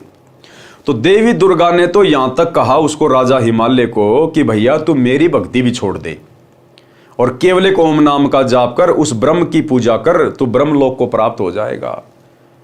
हैं? और महर्षि वेदव्यास जी लिख रहे हैं कि सतयुग के ब्राह्मण वेदों के पूर्ण जानकार थे, पूर्ण ज्ञाता थे और देवी दुर्गा की पूजा करते थे। बताओ, देवी दुर्गा तो खुद अपनी पूजा के लिए मना कर रही है अपने भगत को, राजा हिमालय को, कि तू मेरी भक्ति भी छोड़ दे, तू केवल एक ओम नाम का जाप कर, ब्रह्म का जाप कर। बताओ, फिर खाक वेदों के विद्वान थे सतयुग के ब्राह्मण। यदि ब्रह्म प्राप्ति करना चाहता है और सब बातों को त्याग कर केवल ओम नाम का जाप कर, यह ब्रह्म का मंत्र है, इससे ब्रह्म को प्राप्त हो जाएगा। वह ब्रह्मलोक रूपी दिव्य आकाश में रहता है। पाठक जन आसानी से समझेंगे कि जब सतयुग के ब्राह्मणों का ये ज्ञान तथा साधना थी तो वर्तमान के ब्राह्मणों को क्या ज्ञान होगा। जब सतयुग के ब्राह्मणों को भी वेदों का ज्ञान नहीं था, वो भी दुर्गा की पूजा किया और करवाया करते थे। तो बताओ, फिर वर्तमान के जो पेट भर ब्राह्मण हैं, ब्राह्मण यानी विद्वान लोग, ये गुरुजन जो लाखों लोगों की भीड़ इकट्ठा करके उनका मार्गदर्शन करते हैं, उनको कहा है ब्राह्मण। ब्राह्मण किसी जाति से मतलब नहीं है। यहाँ ब्राह्मण सोई जो ब्रह्म पहचाने, जो गुरु पद पे होता है, उसको कहते हैं ब्राह्मण। तो ये कलयुग के ब्राह्मण, अब ये धीरेन्द्र शास्त्री ये ब्राह्मण है अपने आप में, ये अनिरुद्धाचार्य, ये प्रेमानंद जी, ये रितेश्वर महाराज, ये दुनिया भर के साधु संत, दंदन सतगुरु वाले, तुलसीदास जी, ये निरंकारी पंथ वाले हैं, ये सारे के सारे एक प्रकार से ब्राह्मण है ये, क्योंकि आध्यात्मिक क्षेत्र में ये बहुत सारे लोगों की भीड़ इकट्ठी करके गुरु पद पे बैठे हैं। तो जब सतयुग के ब्राह्मणों को ज्ञान नहीं था इन शास्त्रों का, तो इन वर्तमान के कलयुगी ब्राह्मणों को, इन गुरुओं को, आचार्य शंकराचार्यों को क्या खाक ज्ञान होगा। पाठक जन आसानी से समझेंगे कि जब सतयुग के ब्राह्मणों का ये ज्ञान तथा साधना थी तो वर्तमान के ब्राह्मणों का क्या होगा। इसी श्री देवी पुराण के 5वें स्कंद में पेज नंबर 414 पर यह भी लिखा है कि सतयुग में जो राक्षस समझे जाते थे वे कलयुग में ब्राह्मण माने जाते हैं। यानी वर्तमान कलयुग के ब्राह्मण तो ऐसे हैं जैसे सतयुग में राक्षस हुआ करते थे। यानी जैसा आचार विचार व्यवहार सतयुग में राक्षसों का होता था, उस प्रकार के तो वर्तमान कलयुग में ब्राह्मण होंगे, ब्राह्मण। अब बताइए, अब ऐसे लोगों से कैसे परमात्मा प्राप्ति की उम्मीद कर सकते हैं हम। ब्राह्मण कोई जाति विशेष नहीं है, जो परमात्मा अर्थात ब्रह्म के लिए प्रयत्नशील है वही ब्राह्मण कहलाता है, चाहे किसी भी जाति का हो। वर्तमान में परंपरागत ब्राह्मण कम हैं, संत रूप में ब्रह्म ज्ञान देने वाले अधिक हैं, जो ब्राह्मण अर्थात मार्गदर्शक गुरु कहलाते हैं और तत्व ज्ञानहीन हैं। इसलिए कहा है कि तत्वदर्शी गुरु के बिना किसी को वेदों के गूढ़ रहस्यों का ज्ञान नहीं हुआ। जिस कारण से वेदों को पढ़ते थे परंतु साधना वेद विरुद्ध करते थे। वेदों व गीता में तीनों देवताओं श्री ब्रह्मा जी, श्री विष्णु जी तथा श्री शिव जी की पूजा करना निषेध है, मना है। सारा हिंदू समाज ज्ञानहीन संतों द्वारा इन्हीं तीनों देवताओं पर केंद्रित कर रखा है। श्री देवी दुर्गा तथा श्री विष्णु जी, श्री शिव जी की भक्ति कर तथा करा रहे हैं। पहले से ही ये लोकवेद दंत कथा का ज्ञान चला आ रहा है, जो दिखाता हूं। परंतु पहले के अज्ञान को सत्य मानकर, सत्य को आंखों देखकर भी विश्वास नहीं कर रहे, विरोध करते हैं, जेल में भिजवा देते हैं। सूक्ष्म वेद में कहा है कि गरीब वेद पढ़े पर भेद न जाने, ये बातें पुराण 18, और पत्थर की पूजा करें भूल गए सृजनहारा। ये हाल है काल पुजारियों का, वर्तमान के आचार्य शंकराचार्यों का। ये वेदों को भी पढ़ते हैं, शास्त्रों को भी ये पढ़ते हैं, पर शास्त्रों के भेद को नहीं जानते, और बातें पुराण 18, और ये पत्थर की पूजा करें और भूल गए सृजनहारा। सृजनहार जिसने पूरी सृष्टि को बनाया है, सबकी उत्पत्ति की है, ये वेदों को पढ़ने के बाद भी उसको तो भूले बैठे हैं और पत्थरों की पूजा पर पूरे भगत समाज को लगा रखा है। जबकि चारों वेदों में और गीता जी में कहीं भी पत्थर पूजने का, मूर्ति पूजने का कोई विधान नहीं है। तो बताओ क्या खाक इन्होंने वेद पढ़े, शास्त्र पढ़े, जो दुनिया को नरक की ओर लेके जा रहे हैं। भावार्थ है कि वेद तथा 18 पुराणों को पढ़ते हैं और मूर्ति की पूजा करते हैं। वेदोक्त सर्व के सर्जनहार परम अक्षर ब्रह्म को भूल गए। अन्य प्रभुओं की पूजा करके उस परम शक्ति तथा सनातन परम धाम अर्थात परमेश्वर के उस परम पद से वंचित रह जाते हैं, जो गीता अध्याय 18 श्लोक 62 तथा अध्याय 15 श्लोक 4 में कहा है। सूक्ष्म वेद में लिखा है कि गुरुआ गांव बिगाड़े संतो गुरुआ गांव बिगाड़े, यानी नकली संत गांव गांव में बैठ गए। गांव गांव में इन्होंने सभी को शास्त्र विरुद्ध साधना पर लगाकर गांव के गांव बिगाड़ दिए। गुरुआ गांव बिगाड़े संतो गुरुआ गांव बिगाड़े, ऐसे कर्म जीव के ल्या दिए फिर जड़े नहीं जाड़े। और ऐसी ऐसी घटिया साधना पे सबको आरूढ़ कर दिया। चौराहे पे ठेकरी दर दे, पीपल के धागा बांध दे, हैं फलाने उस पर्वत की चक्री लगा के आ जा, गोवर्धन की फेरी लगा के आ जा, हैं वहाँ पे 4 पतासे रख दे, माता जी के पुए उतार दे। इन्होंने ऐसी घटिया साधनाओं पर पूरे समाज को लगा दिया, गांव के गांव बिगाड़ दिए इन्होंने। भावार्थ है कि वेद ज्ञानहीन तत्व ज्ञान से अपरिचित गुरुओं ने गांव के गांव में शास्त्र विरुद्ध ज्ञान व भक्ति का ज्ञान सुनाकर उनको इतना भ्रमित कर दिया कि वे अब समझाए से भी शास्त्र विरुद्ध साधना को त्यागने के लिए तैयार नहीं होते। गीता अध्याय 16 श्लोक 23 में लिखा है कि शास्त्र विधि त्याग कर मनमाना आचरण करने से न तो सिद्धि प्राप्त होती है, न सुख प्राप्त होता है, और न ही गति होती है, अर्थात व्यर्थ साधना है। दूसरी ओर आप जी ने चुनक ऋषि की कथा में पढ़ा कि ऋषि चुनक जी को सिद्धियां प्राप्त हो गई। पाठकों को ये समझना है कि सिद्धि भक्ति का बाई प्रोडक्ट है, यानी भक्ति करने से सिद्धियां तो आती आती हैं। जिस प्रकार किसान खेत में गेहूं बीजेगा तो पशुओं का चारा तो होगा ही होगा, वो गेहूं का बायो प्रोडक्ट है चारा। इसी प्रकार जो व्यक्ति भक्ति करेगा, चाहे किसी की भी करे, उसमें सिद्धियां तो आएंगे ही आएंगी। जैसे जौ का भी भूस तूड़ा होता है जिसमें तुस बहुत होते हैं, पशु खाता है तो मुख में जख्म कर देते हैं, ये सिद्धि प्राप्त होती है। काल ब्रह्म की भक्ति से जो चुनक ऋषि जी को प्राप्त हुई, जो शास्त्र विधि अनुसार भक्ति करने से सिद्धि प्राप्त होती है, वह गेहूं का भूस यानी तूड़ा समझें, जो पशुओं के लिए उपयोगी तथा खाने में सुगम होती है। भावार्थ है कि शास्त्र विधि अनुसार साधना न करने से जो सिद्धियां प्राप्त होती हैं, वे भगत को नष्ट करती हैं, क्योंकि अज्ञानतावश ऋषिजन उनका प्रयोग करके किसी की हानि कर देते हैं, किसी को आशीर्वाद देकर अपनी भक्ति की शक्ति जो ओम नाम के जाप से होती है उसको समाप्त करके फिर से खाली हो जाते हैं। जैसे चुनक ऋषि जी ने मानदाता चक्रवर्ती राजा की 72 करोड़ सेना का नाश कर दिया, अपनी भक्ति की सिद्धि भी खो दी। सूक्ष्म वेद में कहा है कि गरीब 72 अक्षोणी 6 करी, चुनक ऋषिश्वर एक, दे धारे जोरा यानी मौत फिरे, सभी काल के भेक। भावार्थ, ऋषियों में सर्वश्रेष्ठ ऋषि चुनक जी ने 72 करोड़ सेना का नाश कर दिया। ये दिखाई तो देते हैं महात्मा, लेकिन जब इनसे पाला पड़ता है तो ये निकलते हैं सर्प जैसे। जरा सी बात पर शराप दे देना, किसी से बेमतलब पंगा लेना इनके लिए आम बात होती है। ऋषि दुर्वासा की कारगुजारी। अब जैसे ऋषि चुनक के विषय में गुरुदेव ने बताया जो कि काल का पुजारी था, इसी प्रकार श्री दुर्वासा जी जो कि द्वापर युग में जब श्री कृष्ण जी का जन्म हुआ तो श्री कृष्ण जी के आध्यात्मिक गुरु थे ऋषि दुर्वासा। तो दुर्वासा भी ओम नाम का पुजारी था, वो भी तप किया करता था, वो भी काल की साधना किया करता था और उसने भी 56 करोड़ यादवों को श्राप देकर उनका सत्यानाश कर दिया। तो ये काल के पुजारियों की, ब्रह्म के पुजारियों की परमात्मा स्थिति बता रहे हैं कि ब्रह्म अपने पुजारियों की किस प्रकार से दुर्गति करता है। एक दुर्वासा नाम के काल ब्रह्म के पुजारी ब्रह्म साधक थे। वे चले जा रहे थे। रास्ते में एक अप्सरा स्वर्ग की स्त्री सुंदर मोतियों की माला पहने हुए थी। ऋषि दुर्वासा ने कहा कि ये माला मुझे दे। देवपरी को पता था कि ये ऋषि तो सांप जैसे हैं, यदि मना कर दिया तो श्राप दे देते हैं। उस अप्सरा ने तुरंत माला गले से निकाली और ऋषि को आदर के साथ थमा दी। दुर्वासा ऋषि ने वह माला सिर पर बालों के जूड़े में डाल ली। चला जा रहा था। आगे से स्वर्ग का राजा इंद्र अपने ऐरावत हाथी पर बैठा आ रहा था। उसके आगे आगे अप्सराएं तथा गंधर्वजन गाते बजाते चल रहे थे और भी करोड़ों देवी देवता साथ साथ सम्मान में चल रहे थे। दुर्वासा ऋषि ने माला अपने सिर से उठाकर इंद्र की ओर फेंक दी। इंद्र ने वह माला हाथी की गर्दन पर रख दी। हाथी ने वह माला अपने सूंड से उठाकर जमीन पर फेंक दी। जैसे इंद्र को कोई भगत या देव कोई फूलमाला भेंट करता था तो इंद्र उसको बाद में हाथी की गर्दन पर रख देता था। जब इंद्र हाथी पर बैठा हो, हाथी उसे उठाकर नीचे फेंक देता था। हाथी ने उसी रूटीन में वह माला नीचे फेंक दी थी।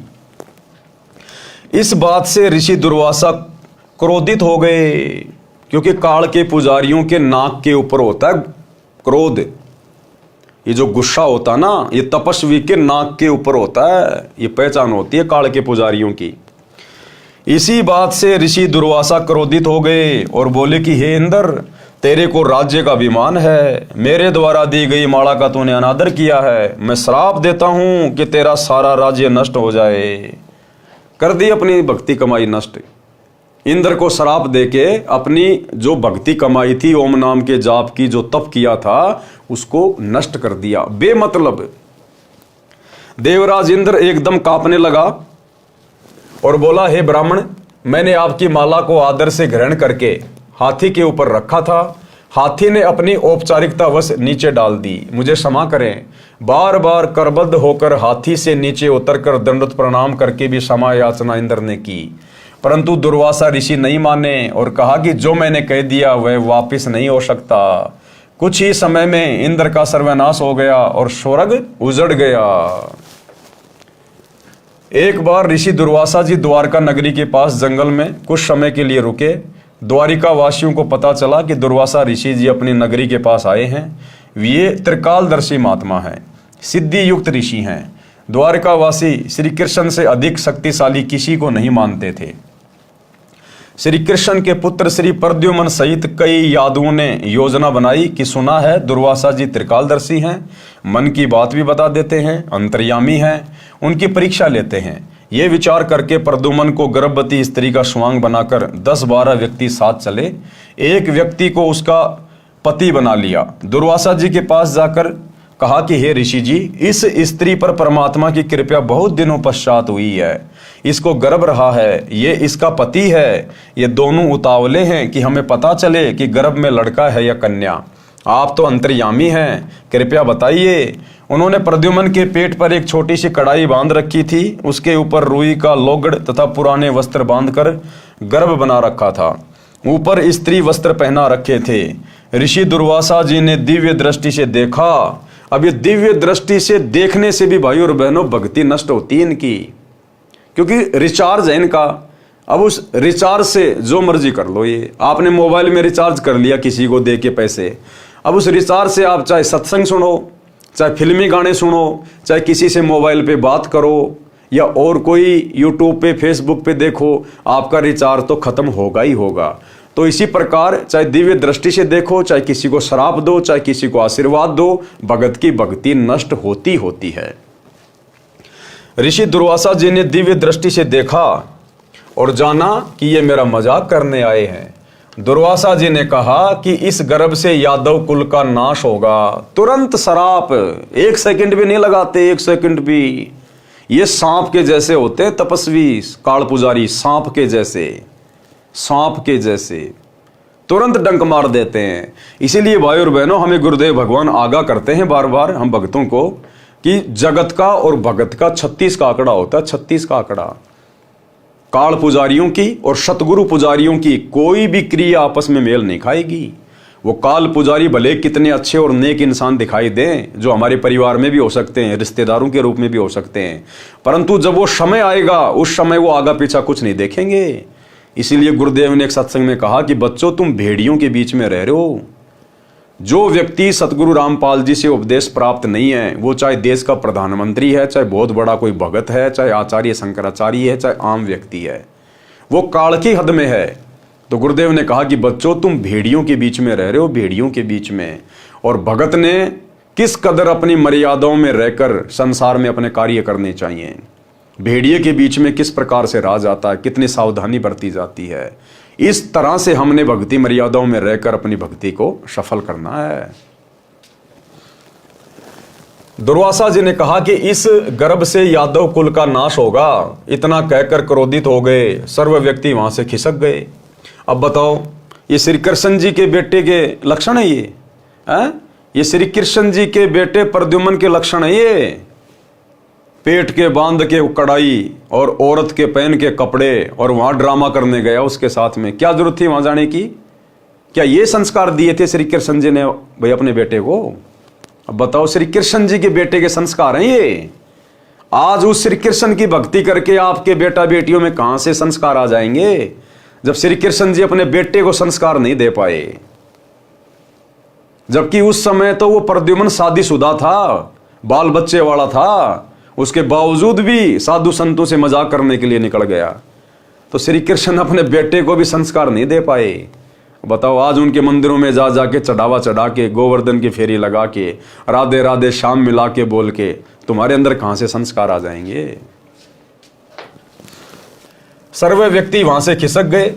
नगरी में यह बात आग की तरह फैल गई कि ऋषि दुर्वासा जी ने श्राप दे दिया है कि यादवों का नाश होगा। उनको विश्वास था कि हमारे साथ सर्वशक्तिमान भगवान अखिल ब्रह्मांड के नायक श्री कृष्ण जी हैं। दुर्वासा के श्राप का प्रभाव हम पर नहीं हो पाएगा। फिर भी कुछ बुद्धिमान यादव इकट्ठे होकर श्री कृष्ण जी के पास गए तथा ऋषि दुर्वासा से किया बच्चों का मजाक तथा ऋषि दुर्वासा द्वारा दिए श्राप का वृत्तांत बताया। सर्व वार्ता सुनकर श्री कृष्ण जी ने कुछ देर सोचकर कहा कि उन बच्चों को साथ लेकर दुर्वासा जी के पास जाओ और क्षमा याचना करो। दुर्वासा के पास गए, क्षमा याचना की, परंतु दुर्वासा ने कहा कि जो मैंने बोल दिया वह वापस नहीं हो सकता, क्योंकि इन ऋषियों के पास, काल पुजारियों के पास में बैक गियर नहीं होता, आगे बढ़ने का गियर होता है, बैक वाला नहीं होता इनके पास। सर्व व्यक्ति फिर से श्री कृष्ण जी के पास गए तथा सर्व बात बताई। द्वारिका में भोजन भी नहीं बना, सर्व नगरी चिंता में डूब गई। अब देखो भाई और बहनों, इन भगवानों की कितनी समर्थता है, ये कितने परमात्मा है, कितने ये शक्तिशाली हैं, ब्रह्मा विष्णु महेश। अब श्री कृष्ण जी द्वारिका वासियों को, उन यादवों को समाधान बताएगा कि तुम चिंता मत करो, जो सर्वनाश होगा वो किससे होगा?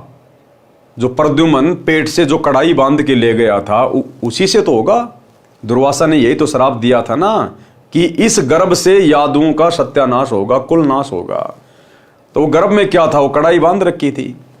तो श्री कृष्ण जी ने कहा कि चिंता क्यों करते हो, समाधान बता रहे हैं भगवान। अब वो समाधान भगवान का कितना सफल होगा, कितना असफल होगा, आपकी आंखों के सामने आएगा। भगवान का समाधान भगवान के गले की हड्डी बन गया। भगवान का समाधान भगवान की मौत का कारण बन गया। श्री कृष्ण जी तो अंतर्यामी भी नहीं है, वो तो भविष्य को भी नहीं देख सकते कि जो तू समाधान यादवों को बता रहा है वो तो तेरी मौत का कारण है और यादवों की मौत का कारण बनेगा। बताओ, जब श्री कृष्ण जी अपने रिश्तेदारों का समाधान नहीं कर पाए, समाधान के बजाय उनका सत्यानाश कर दिया, अपने परिवार का समाधान नहीं कर पाए, उस श्री कृष्ण जी के द्वारा बताए गए समाधान से श्री कृष्ण जी का पूरा खानदान नष्ट हो गया, श्री कृष्ण जी के बेटे मर गए और अंत में श्री कृष्ण जी का भी नाश हो गया। उसी समाधान से क्या समाधान बताया? श्री कृष्ण जी ने कहा कि चिंता किस बात की, जो वस्तु गर्भ रूप में प्रयोग की थी उसी से तो हमारा विनाश होना बताया है।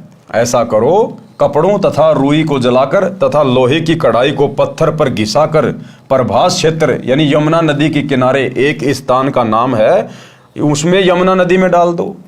क्या समाधान बताया श्री कृष्ण जी ने, तीन लोक के भगवान ने, श्री विष्णु जी ने, कि वो जो कढ़ाई है ना, जो पेट के बांध के ले गया था, जो ऋषि ने श्राप दिया था, तुम यमुना जी के किनारे जाओ प्रभास क्षेत्र में और वहां जाकर पत्थर की शिला से इस कढ़ाई को घसो और घिस घिस के सारा का सारा चूरा यमुना जी के पानी में डाल दो। ना रहेगा बांस, ना बजेगी बांसुरी, बस वो बह के चला जाएगा, यादव बच गए। तो ये समाधान बताया श्री कृष्ण जी ने। अब आगे चलकर यही श्री कृष्ण जी के द्वारा बताया गया समाधान उस यादव कुल के सत्यानाश का कारण बनेगा।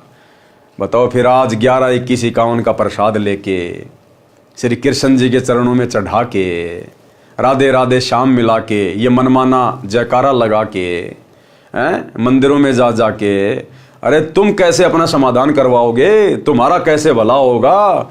जो श्री कृष्ण अपने बेटे का, अपने रिश्तेदारों का, अपने यादव कुल का भला नहीं कर पाया, श्री कृष्ण का समाधान उल्टा सबकी मौत बन गई।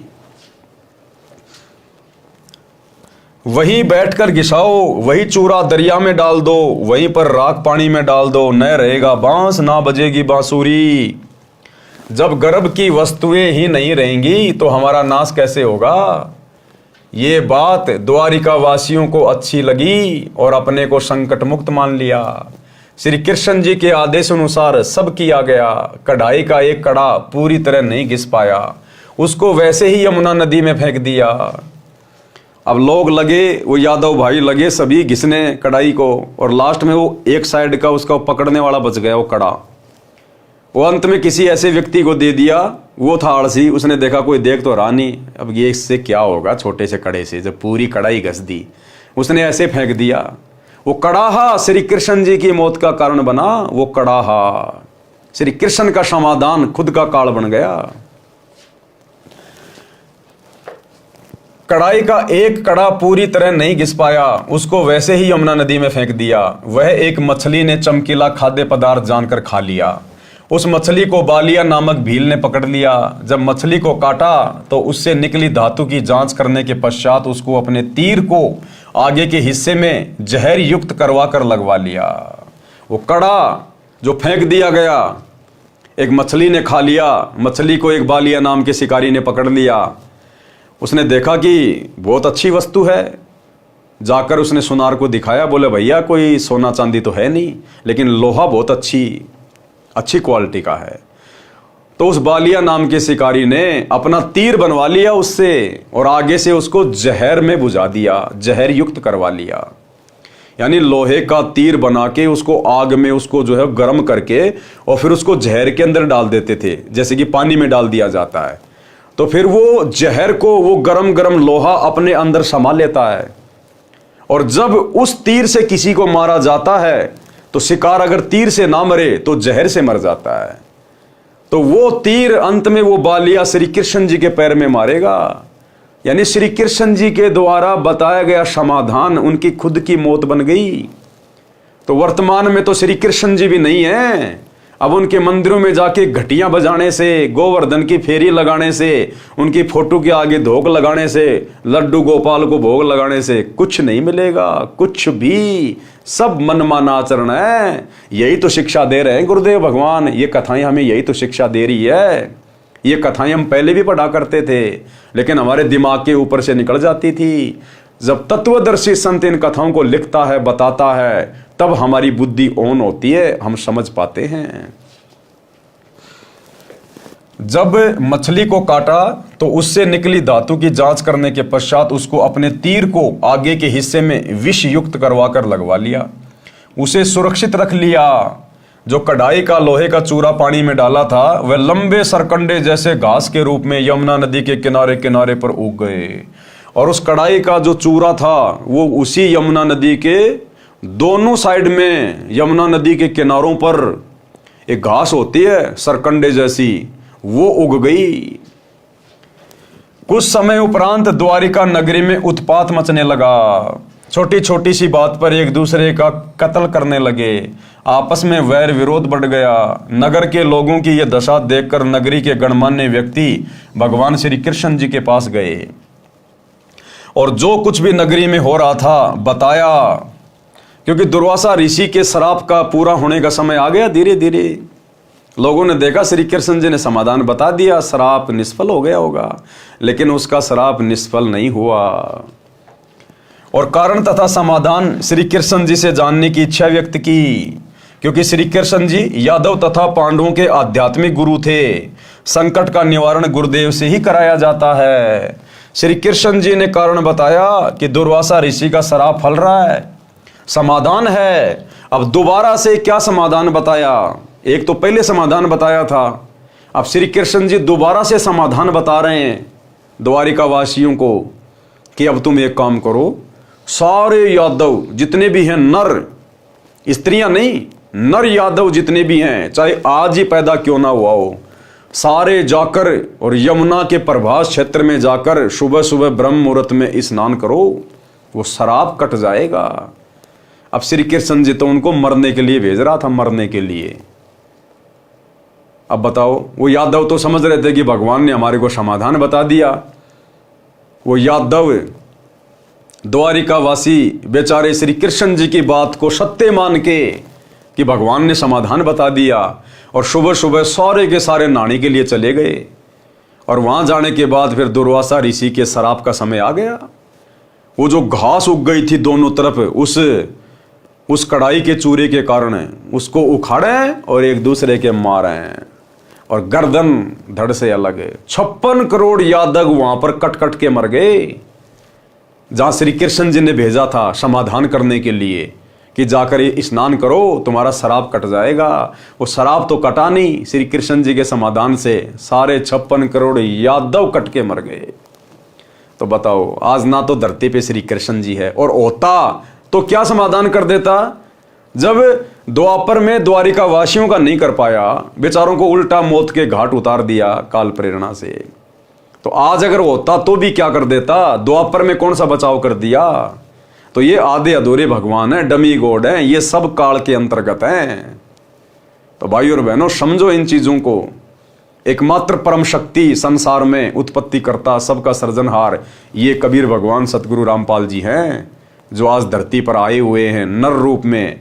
जैसे हम श्री कृष्ण जी को भगवान कहते हैं, विष्णु को भगवान कहते हैं, अरे वो भी तो इसी प्रकार से नर रूप में आए थे। उनके भी माता पिता थे, वो भी राजा थे, अपना काम भी करते थे, ब्याह शादी भी करी, बच्चे भी पैदा किए, लड़ाई झगड़े भी किए।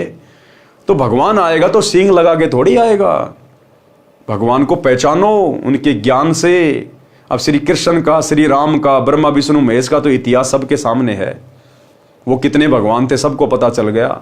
अब इस भगवान को भी आजमा के देखो एक बार, इस भगवान को भी आजमा के देखो एक बार। उनसे हमारी कौन सी रिश्तेदारी थी, उनको भी हमने आजमाया, देखा देखी में हमारे बाप दादा कर रहे थे, हम भी लग गए। एक बार इनके पीछे भी लग के देखो, और ये जो तुम्हें दे देगा, यहाँ का काल ब्रह्म भी नहीं दे सकता। काल ब्रह्म भी इतने सुख देगा ये परमात्मा, गिने नहीं जाएंगे। मृत्यु को टालेगा, अकाल मृत्यु को टालेगा ये परमात्मा। भयंकर से भयंकर रोग को अपनी भक्ति शक्ति से परमात्मा समाप्त कर देगा, क्योंकि ये डॉक्टरों का डॉक्टर है, वैद्यों का वैद्य है। दास गरीब तबीब सतगुरु, बंदी छोड़ कबीर है। तो एक बार सतगुरु के सत्संग सुनना शुरू करो यूट्यूब पे। सबके जेब में मोबाइल हैं, फालतू की बकवासें भी देखते हैं, क्या मिला हमें, कुछ नहीं मिलता। एक बार सतगुरु रामपाल जी के सत्संग थोड़ा थोड़ा सुनना शुरू करो। सत्संग सुनने मात्र से आपको जो परम शांति और आध्यात्मिक लाभ होंगे, वो श्री कृष्ण जी की लाख साल की साधना से भी नहीं हो सकते, क्योंकि ये परम संत है, इनके वचन में शक्ति है। तो सत्संग सुनना शुरू करें। संकट का निवारण गुरुदेव से ही कराया जाता है। श्री कृष्ण जी ने कारण बताया कि दुर्वासा ऋषि का श्राप फल रहा है। समाधान है कि सारे नर यादव, चाहे आज का जन्मा भी लड़का क्यों ना हो, सब प्रभास क्षेत्र में जहां पर उस कढ़ाई का चूरन डाला था, जाकर यमुना में स्नान करो, तुम श्राप मुक्त हो जाओगे। समाधान बताया भगवान ने। सर्व द्वारिका वासियों ने श्री कृष्ण जी के आदेश का पालन किया। सर्व नर यादव प्रभास क्षेत्र में श्राप मुक्त होने के उद्देश्य से स्नान करने के लिए चले गए। ऋषि दुर्वासा के श्राप के कारण सभी यादव समूह बनाकर इकट्ठे हो गए। पहले स्नान किया कि श्राप मुक्त होने के पश्चात हो सकता है कि आपसे मनमुटाव दूर हो जाए, परंतु ऐसा कुछ भी नहीं हुआ। पहले सबने स्नान किया, फिर आपस में गाली गलौज शुरू हुआ। फिर उस घास को उखाड़कर एक दूसरे को मारने लगे। जो घास सरकंडे लोहे की कढ़ाई के चूर्ण से उगा था वह तलवार जैसा कार्य करने लगा। दुर्वासा के श्राप के कारण सरकंडे को मारते ही सिर धड़ से अलग होकर गिरने लगा। इस प्रकार सर्व यादव आपस में लड़कर मृत्यु को प्राप्त हो गए। कुछ 200-400 शेष रहे थे। उसी समय श्री कृष्ण जी भी वहीं पहुंच गए। उन्होंने भी उस घास को उखाड़ा, उसके लोहे के मूषण बन गए। शेष बचे अपने कुल के व्यक्तियों को स्वयं श्री कृष्ण जी ने मौत के घाट उतारा। लास्ट में 200-400 जो बच गए थे ना, उनको फिर श्री कृष्ण जी ने जाके मारा, क्योंकि उस समय श्री कृष्ण जी में काल घुसा हुआ था। ये ब्रह्म ये इस प्रकार से अपना कार्य करता है। इसी प्रकार इसने गीता का ज्ञान देते समय श्री कृष्ण जी में प्रवेश करके और ये गीता का ज्ञान कहा था। जैसे यमुना के किनारे उन 200-400 यादवों को मारने के लिए श्री कृष्ण में प्रवेश कर गया। तो बताओ भाई और बहनों, जो श्री कृष्ण खुद अपने सगे संबंधियों को मार रहा है, बेचारे 100-200 बच गए थे, उनको रहने देता, क्या दिक्कत आ रही थी? लेकिन श्री कृष्ण जी ने फिर खुद मारे उनको। तो बताओ आज हमारी रक्षा कैसे करेगा श्री कृष्ण? तो ये विचार करने की बात है, इतिहास गवाह है ये तो। इसके पश्चात श्री कृष्ण जी एक पेड़ के नीचे विश्राम करने लगे। अब चूंकि दुर्वासा का श्राप था यादव कुल का नाश होगा, तो श्री कृष्ण जी भी यादव कुल में आए हुए थे, तो नाश तो श्री कृष्ण जी का भी होना था। अब वो तीर काम आएगा, वो जहर से बुझा हुआ तीर। अब श्री कृष्ण जी ने उसके बाद क्या किया, जंगल में जाके एक पेड़ के नीचे पैर पे पैर रख के आराम करने लगे। इतने में देव योग से वह बालिया नामक भील, जिसने उस लोहे की कढ़ाई के कड़े का विषाक्त तीर बनवाया था, उसी तीर को लेकर शिकार की खोज में उस स्थान पर आ गया जहां पर श्री कृष्ण जी विश्राम कर रहे थे। श्री कृष्ण जी के दाएं पैर के तलवे में पद्म बना था, उसमें 100 वाट के बल्ब जैसी चमक थी। वृक्ष की झुरमुट नीचे तक लटकी थी, उनके बीच से पद्म की चमक स्पष्ट नहीं दिख रही थी। बालिया भील ने सोचा कि यह हिरण की आंख दिखाई दे रही है, इसलिए तीर चला दिया हिरण को मारने के मकसद से। जब तीर श्री कृष्ण जी के पैर में लगा तो श्री कृष्ण जी ने कहा, मर गया रे, मर गया। बालिया भील को आभास हुआ कि तीर किसी व्यक्ति को लग गया। दौड़कर गया तो देखा द्वारिकाधीश मारे दर्द के तड़प रहे थे। बालिया ने कहा, हे महाराज, मुझसे धोखे से तीर चल गया। आपके पैर की चमक को मैंने हिरण की आंख जानकर तीर मार दिया, मुझसे गलती हो गई, क्षमा करो महाराज। श्री कृष्ण जी ने कहा कि तेरे से कोई गलती नहीं हुई है, ये तेरा और मेरा पिछले जन्म का लेन देन है। ध्यान देना, अब आगे आपको पहले बता दिया गया श्री कृष्ण जी का समाधान कितना कारगर हुआ। अब आगे जब बालिया ने कहा कि महाराज गलती से लग गया, धोखे से लग गया, तो श्री कृष्ण जी ने कहा कि बालिया, इसमें तेरी कोई गलती नहीं है, तूने अपना बदला पूरा कर लिया। तो बालिया ने कहा कि महाराज आप राजा, मैं एक भिखारी शिकारी, आपका और मेरा क्या अदला बदला। तब श्री कृष्ण जी ने बताया कि मैं त्रेता युग में दशरथ का बेटा रामचंद्र था और त्रेता युग में तू था सुग्रीव का भाई बाली, और मैंने तेरे को अपने स्वार्थ के लिए सुग्रीव से सैन्य सहायता प्राप्त करने के लिए, अपनी औरत को रावण से छुड़वा कर लाने के लिए मैंने धोखे से पेड़ की ओट लेकर तेरे को तीर मारा था त्रेता युग में। और उस समय तूने कहा था कि भगवान इसका बदला कब दोगे, तो मैंने कहा था कि द्वापर में दूंगा, जब मैं श्री कृष्ण रूप में आऊंगा। तो भाई तेरी कोई गलती नहीं है, तूने अपना बदला आज ले लिया, तू बाली वाली आत्मा है। अब भाई और बहनों, इससे यह भी सिद्ध हो जाता है कि ये तीन लोक के भगवान, क्योंकि श्री विष्णु को हो चाहे श्री कृष्ण जी को हो, श्री राम को हो चाहे श्री विष्णु जी को हो, ये तीन लोक के भगवान ब्रह्मा विष्णु महेश अपने खुद के कर्म नहीं काट सकते। बताओ, त्रेता युग में श्री राम अर्थात विष्णु ने तीर मारा बाली को धोखे से, उसका भी बदला देना पड़ा उस भगवान विष्णु को द्वापर में श्री कृष्ण रूप में आके। उस बालिया नाम के शिकारी ने, जो बाली की आत्मा थी, अपना बदला लिया। यानी ये तीन लोग के भगवान भी अपना जो कर्म है उसको नहीं काट सकते, इनको भी भोगना पड़ता है। तो फिर इनकी भक्ति करने से हमारे कर्म कैसे कटेंगे, हमारे संकट कैसे कटेंगे, हमारे दुख कैसे कटेंगे, जब ये अपने खुद के नहीं काट पा रहे, इनको खुद को भी भोगने पड़ रहे हैं। तो ये विचार करने की बात है। ये दुनिया भक्ति क्यों करती है? अपने कर्म कटवाने के लिए तो करती है, दुखों से सुख प्राप्त करने के लिए तो करती है। और जब ये भगवान इनके इतिहास में लिखा जा चुका है, ये खुद अपने कर्म नहीं काट सकते, तो इनकी भक्ति करने से, इनके मंदिर बनवाने से, इनके जय श्री राम के नारे लगाने से, इनकी पूजा पाठ करने से, इनका झंडा घर पे लगाने से हमारे कर्म कैसे कटेंगे? हमारे तो कर्म वैसे बिगड़े हुए हैं, और ना इनकी भक्ति करने का किसी को पता। तो बताओ भाई और बहनों, हम क्या कर रहे हैं फिर? किस दिशा में जा रहे हैं? इन आचार्यों, शंकराचार्यों ने, धर्म गुरुओं ने मात्र अपना पेट भरने के लिए पूरे भगत समाज का बेड़ा गर्क कर दिया, सत्यानाश कर दिया, शास्त्रों के विरुद्ध साधना पे लगाकर। तो ये विचार करने की बात है। श्री कृष्ण जी ने कहा कि तेरे से कोई गलती नहीं हुई है, ये तेरा और मेरा पिछले जन्म का लेन देन है, वो मैंने चुका दिया है। तू त्रेता युग में सुग्रीव का भाई बाली था, मैं रामचंद्र पुत्र दशरथ था। मैंने भी तेरे को पेड़ की ओट लेकर धोखे से मारा था, वह अदला बदला पूरा किया है। इस प्रकार दुर्वासा ऋषि के श्राप से सभी यादव कुल का नाश हुआ।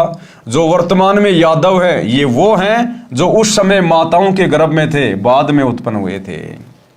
अब बहुत सारे लोग सवाल कर लेते हैं कि भाई जब सारे यादव मर गए थे, तो वर्तमान में ये यादव जो है ये कौन है, फिर कहां से आए? तो उस समय जो श्राप था वो केवल नर यादवों को समाप्त करने का था। जो स्त्रियां थी वो स्त्रियां स्नान करने नहीं गई थी, स्त्रियों को नहीं मारा गया था। तो उन स्त्रियों के पेट में जो बच्चे थे, आगे चलकर फिर उनसे यादव कुल का विकास हुआ है। सूक्ष्म वेद में लिखा है, गरीब दुर्वासा कोपेतहा, यानी दुर्वासा जब क्रोधित हुआ और क्रोधित होकर उसने श्राप दे दिया श्री कृष्ण जी के बेटे को। दुर्वासा कोपे जहां समझ न आई नीच, यानी दुर्वासा ऋषि को नीच की संज्ञा दी है, नीच की, कि बच्चों ने जरा सा मजाक कर दिया और उस नीच ने पूरे खानदान के सत्यानाश का श्राप दे दिया। ये भगत है, ये संतों के लक्षण है, ये साधुओं के लक्षण होते हैं। इसलिए परमात्मा कहते हैं काल की भक्ति नहीं करनी चाहिए, ब्रह्म की। देख लो काल की भक्ति करने वालों का व्यवहार। ये दुर्वासा ऋषि, उचुणक ऋषि, ये सब काल पुजारी थे। ये तो जीती जागती मौत है, मौत। दे धारें जोरा फिरे सभी काल की भेक। दुर्वासा कोपे यानी गुस्से में हुआ, क्रोधित हुआ, और समझ न आई नीच, यानी जरा सा भी दिमाग नहीं लगाया उसने। और 56 करोड़ यादव कटे, मची रुधिर की कीच, खून का भी वहां पे कीचड़ बन गया, पूरी जमुना लाल कर दी। सरलार्थ, दुर्वासा ने बच्चों के मजाक को इतनी गंभीरता से लिया कि उनके कुल का नाश करने का श्राप दे दिया। उस नीच दुर्वासा ने यह भी नहीं सोचा कि क्या अनर्थ हो जाएगा। बात कुछ भी नहीं थी। दुर्वासा नीच ऋषि ने इतना जुल्म कर दिया कि 56 करोड़ यादव कटकर मर गए और रक्त के बहने से कीचड़ बन गया। अब बताओ, हम इनको बहुत बड़े सम्मानित, आदरणीय, परम पूजनीय मानकर इनका सम्मान किया करते थे। ये तो नीच की श्रेणी में है, नीच की श्रेणी में, आम व्यक्ति से भी गिरे हुए हैं ये काल पुजारी। इसी प्रकार चुनक ऋषि ने बेमतलब पंगा लेकर मानधाता राजा की 72 करोड़ सेना का नाश कर दिया।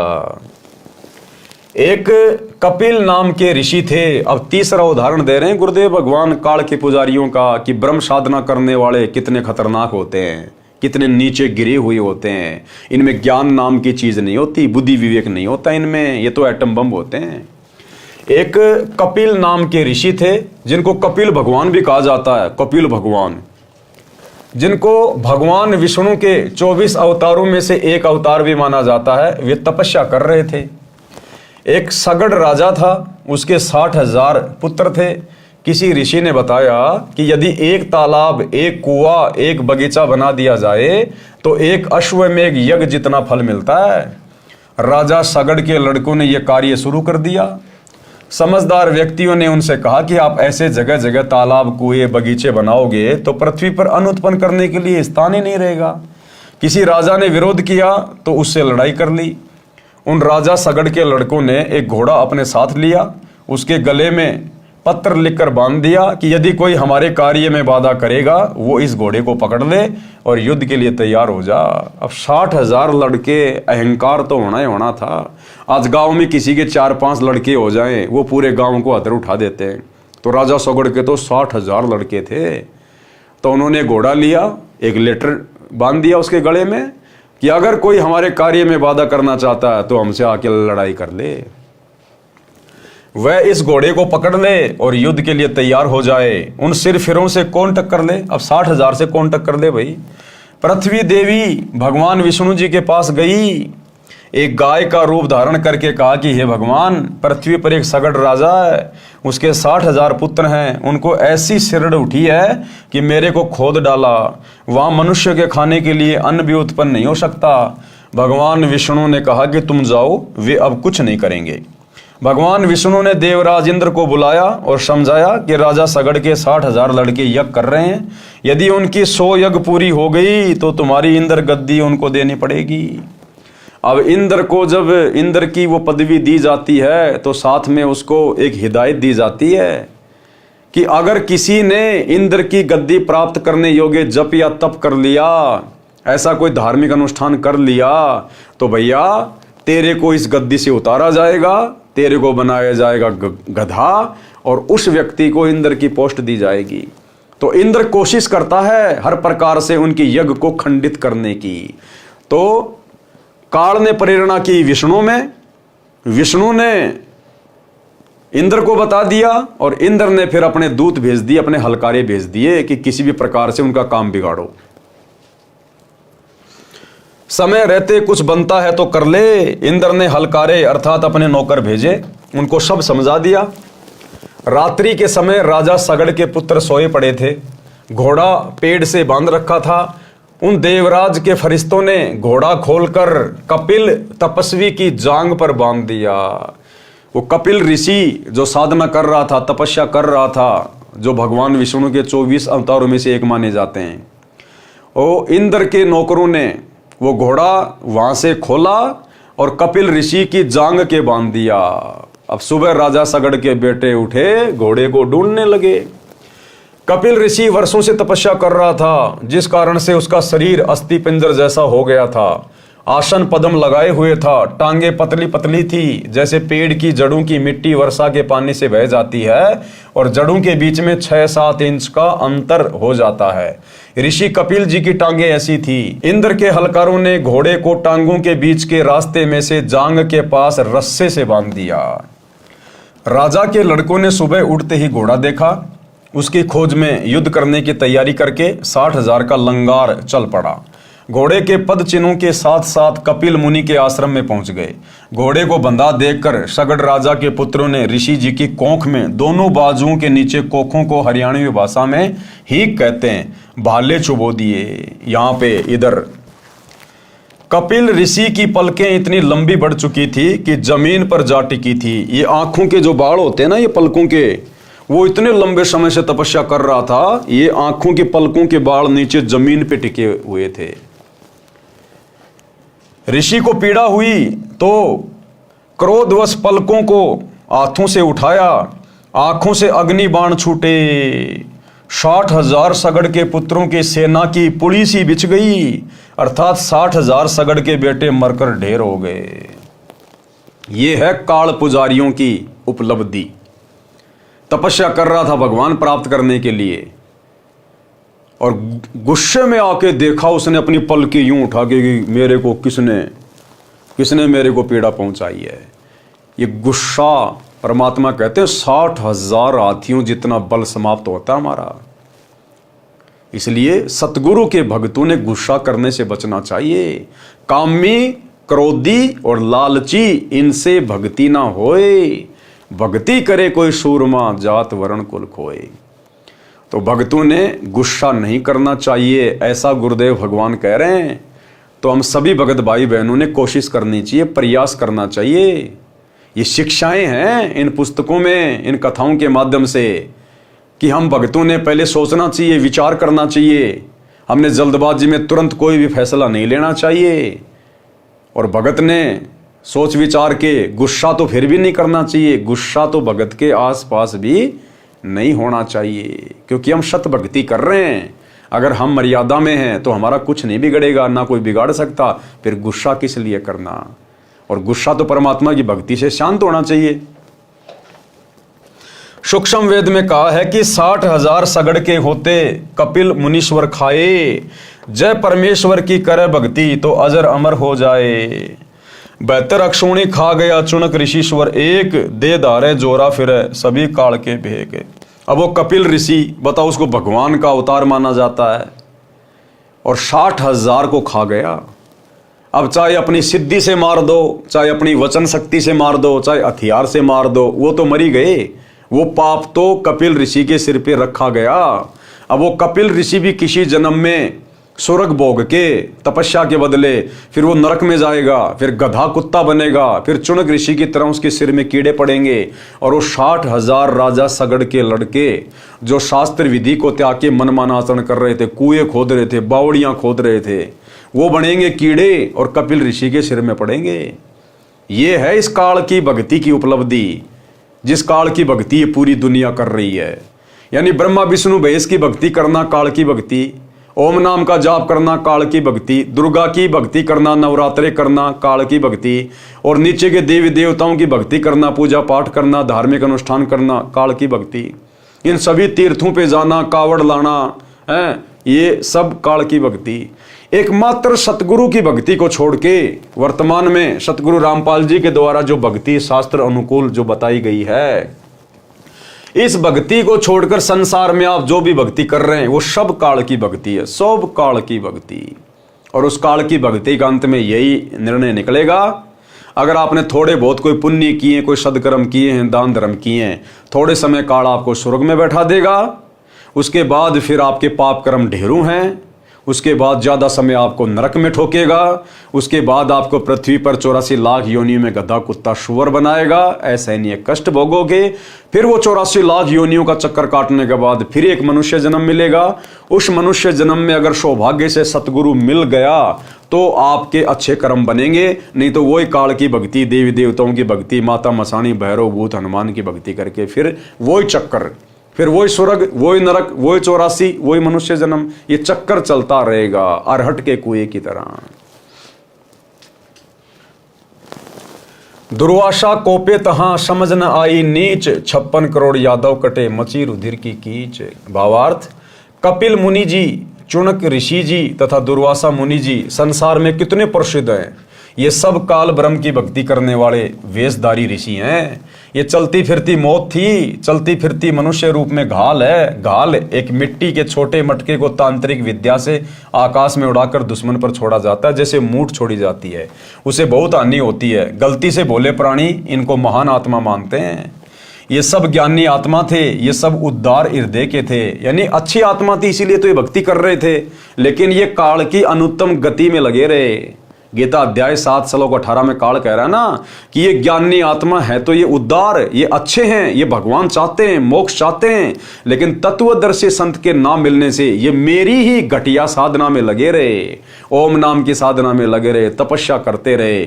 सिद्धियां आ गई, किसी को श्राप दे दिया, किसी को आशीर्वाद दे दिया, कुछ अपनी शक्ति यहां बर्बाद कर दी, बाकी अपनी स्वर्ग में जाके खाली, फिर गए नरक में, फिर 84 में आएंगे। तो ये है काल की अनुत्तम गति।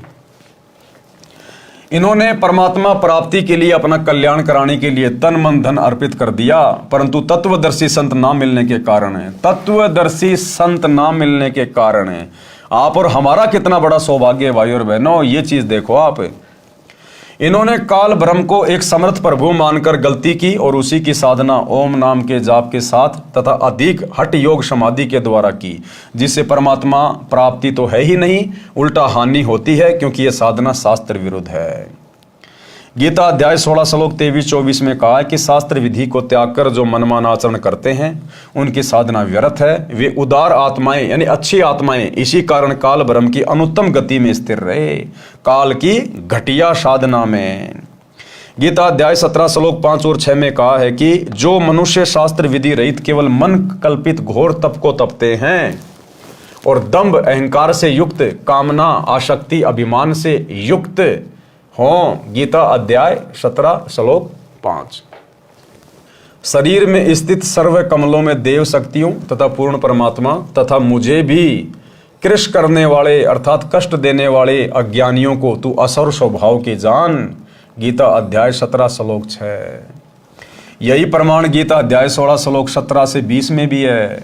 वे अपने आप को श्रेष्ठ मानने वाले घमंडी पुरुष धन और मान के मद से युक्त होकर केवल नाममात्र यज्ञों का पाखंड से शास्त्र विधि रहित पूजन करते हैं। गीता अध्याय 16 श्लोक 17।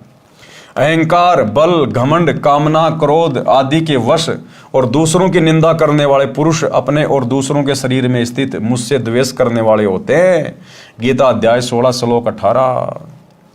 उन द्वेष करने वाले पापाचीर, क्रूर कर्मी, जो वचन से करोड़ों व्यक्तियों की हत्या करने वाले, जैसे चुनक ऋषि मानदाता की 72 करोड़ सेना को अपने वचन से मार दिया, दुर्वासा ऋषि 56 करोड़ यादवों को अपने वचन से मार दिया, कपिल मुनि सगड़ के 60,000 लड़कों को मार दिया, और आम व्यक्ति समाज में जो छोटी मोटी भक्ति साधना करता है, मंदिर मस्जिद में जाता है और छोटा सा लड़ाई झगड़ा होता है, पता नहीं क्या क्या उसको श्राप दे देता है, तेरे साथ ये हो जाएगा, तेरा सत्यानाश हो जाएगा, तो वो भी अपनी भक्ति नष्ट ही कर रहा है।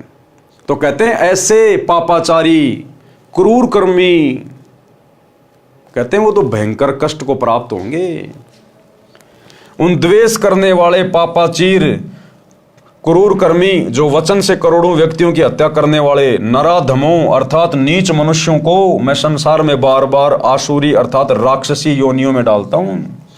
अर्थात जो व्यक्ति काल की साधना करेगा, काल से नीचे जितने भी देवी देवता ब्रह्मा विष्णु महेश दुर्गा भैरव भूत हनुमान माई मसाणी सेठ शीतला, कहते हैं जो इनकी भक्ति करेगा, पूजा करेगा, उनको मैं राक्षस की योनियों में डालता हूं, राक्षस की योनियों में। तो सोचो भाई और बहनों, आप क्या कर रहे हो। एकमात्र सतगुरु रामपाल जी की भक्ति है जो हमें मुक्त कर सकती है, इस काल से, जन्म मरण के चक्कर से मुक्त कर सकती है। बाकी इस काल की भक्ति से तो खुद गीता जी कह रही है राक्षस की योनियां प्राप्त करोगे। राक्षस, अब जीते जी राक्षस हैं? ब्रह्मा विष्णु महेश की भक्ति कर रहे हैं, साधना कर रहे हैं, देवी देवताओं की फोटोएं घर में लगी है, मंदिरों में जाते हैं, तीर्थों पे जाते हैं, मंदिरों में जाते हैं, मस्जिदों में जाते हैं, और मांस भी खा रहे हैं, तो राक्षस ही हैं। ये तो राक्षसों का भोजन है, मांस खाना, बकरे मुर्गे झोटे खाना, शराब पीना, ये तो राक्षसों का पेय पदार्थ था, नशा करना। और आज बड़े बड़े अच्छे अच्छे सभ्य इंसान पी रहे हैं, धर्मगुरु पी रहे हैं, खा रहे हैं, माता के नाम पे चढ़ा के बकरा काट रहे हैं, खा रहे हैं उसको प्रसाद समझ के। तो ये तो जीते जी राक्षस है, राक्षस। सोचो बाद में इनकी और क्या दुर्गति होगी काल की भक्ति करने वालों की। दुर्वासा कोपे तहां समझ न आई नीच, 56 करोड़ यादव कटे मची रुधिर की कीच। हे अर्जुन, वे मूर्ख मुझको न प्राप्त होकर ही जन्म जन्म में आसुरी योनियों को प्राप्त होते हैं, उससे भी अति नीच गति को प्राप्त होते हैं, अर्थात घोर नरक में गिरते हैं। गीता अध्याय 17 श्लोक 20। अब देखो गीता जी में कितना निर्णय ज्ञान है, लेकिन सतगुरु रामपाल जी से पहले कोई निकाल के नहीं दे पाया।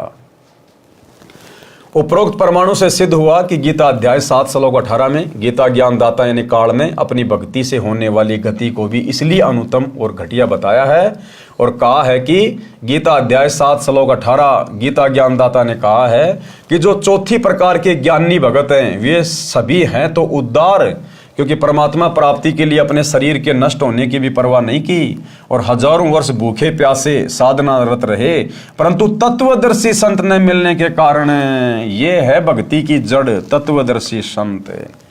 परंतु तत्वदर्शी संत न मिलने के कारण वे सभी मेरी अनुत्तम अर्थात घटिया गति अर्थात ब्रह्म साधना से होने वाले मोक्ष जो ऊपर ऋषियों को हुआ उसमें स्थिर रहे, अर्थात जन्म मरण 84 लाख योनियों के चक्कर वाली गति में रहे। गीता अध्याय 7 श्लोक 18 में कहा हुआ है। निष्कर्ष, चुनक ऋषि, दुर्वासा ऋषि तथा कपिल ऋषि ने जो ओम नाम जाप किया उसकी भक्ति के फलस्वरूप ये कुछ समय ब्रह्मलोक में जाएंगे, वहां भक्ति समाप्त करके फिर पृथ्वी पर राजा बनेंगे, क्योंकि सूक्ष्म वेद में लिखा है तप से राज मिलता है, तप से राज मदमानम, राज्य प्राप्त करके राजा बन के फिर वो अहंकार में फूल जाता है, लाखों लोगों का सत्यानाश कर देता है, कितने लोग मरवा देता है, कितने ही वो दारू के ठेके खुलवाएगा, कितने वो बूचड़ खाने खुलवाएगा, सारे पाप कर्म राजा के सिर पे रखे जाएंगे। तो कहते हैं उस आत्मा ने पिछले जन्म में जो तप किया था उसके बदले फिर वो पृथ्वी पे राजा बनता है, और राजा बनकर फिर वो मान बढ़ाई और अहंकार में फूल जाता है, और जन्म तीसरे शुक्र सवानम, उसके बाद फिर मरने के बाद गधा और कुत्ता भी बनेगा। फिर कुत्ता गधा बनेंगे, फिर नरक जाएंगे। जब कुत्ते बनेंगे तब इनके सिर में कीड़े पड़ेंगे। जो व्यक्ति इनके श्राप से मरे थे, चुनक ऋषि के श्राप से, दुर्वासा के श्राप से, फिर ये ऋषि जन क्या बनेंगे? कुत्ते बनेंगे फिर ये, और इनके सिर में कीड़े पड़ेंगे। वो 56 करोड़ यादव जो मरे थे वो कीड़े बन के दुर्वासा ऋषि जब कुत्ते की योनि प्राप्त करेगा उसके सिर में पड़ेंगे और अपना बदला लेंगे। उनका पाप इनको भोगना पड़ेगा, कीड़े इनका मांस चुन चुन कर खाएंगे। इसलिए गीता में भी ऐसे साधकों के विषय में बताया है, वो आप जी ने ऊपर पढ़ लिया। उपरोक्त कथाओं का सारांश अब गुरुदेव भगवान कह रहे हैं, इन कथाओं का निष्कर्ष क्या है? नंबर 1, ब्रह्म साधना यानी काल की साधना अनुत्तम यानी घटिया है। जब काल की साधना जो सबसे ऊपर है 21 ब्रह्मांड में, काल से नीचे दुर्गा, दुर्गा से नीचे ब्रह्मा विष्णु महेश, ब्रह्मा विष्णु महेश से नीचे ये इंद्र, इंद्र से नीचे 33 करोड़ देवी देवता, 33 करोड़ देवी देवताओं से नीचे 88,000 ऋषि, फिर ये ब्राह्मण वगैरह, फिर आम व्यक्ति, फिर ये माता मसाणी, भैरव, भूत, सेडला फेडला, पता नहीं क्या क्या, फिर ये बड़ पीपल, घास वास। तो जब ब्रह्म जो सबसे ऊपर है, जब उसकी साधना भी घटिया है, अनुत्तम है, 2 कोडी की नहीं है, अंत में गधा बना के छोड़ेगी, तो बताओ फिर नीचे किसकी भक्ति करके हम मोक्ष प्राप्त करेंगे? तो क्या कहा जा रहा है? ब्रह्म साधना अनुत्तम यानी घटिया है। नंबर 2, 3 ताप को श्री कृष्ण जी भी समाप्त नहीं कर सके। श्राप देना 3 ताप में आता है। दुर्वासा के श्राप के शिकार स्वयं श्री कृष्ण सहित सर्व यादव भी हो गए। तुम कौन राम का जपते जापम, ताते कटे ना तीनों तापम। ये ब्रह्मा विष्णु महेश तो 3 ताप को भी समाप्त नहीं कर सकते। ये खुद अपने कर्मों को नहीं काट पाए। त्रेता में श्री राम ने बाली को मारा धोखे से, द्वापर में श्री कृष्ण बनकर और पैर में जहरीला तीर खाकर मृत्यु को प्राप्त हुए। दुर्वासा ऋषि ने श्राप दिया, ये 3 ताप में आता है श्राप देना। श्री कृष्ण जी उसको भी नहीं काट पाए, यादव ही कट गए, श्री कृष्ण ही मर गया। तो ये काई के समर्थ भगवान है। इनकी भक्ति करने से जब हमारे 3 ताप के कष्ट नहीं कट रहे तो जन्म मरण का रोग कहां से कटेगा?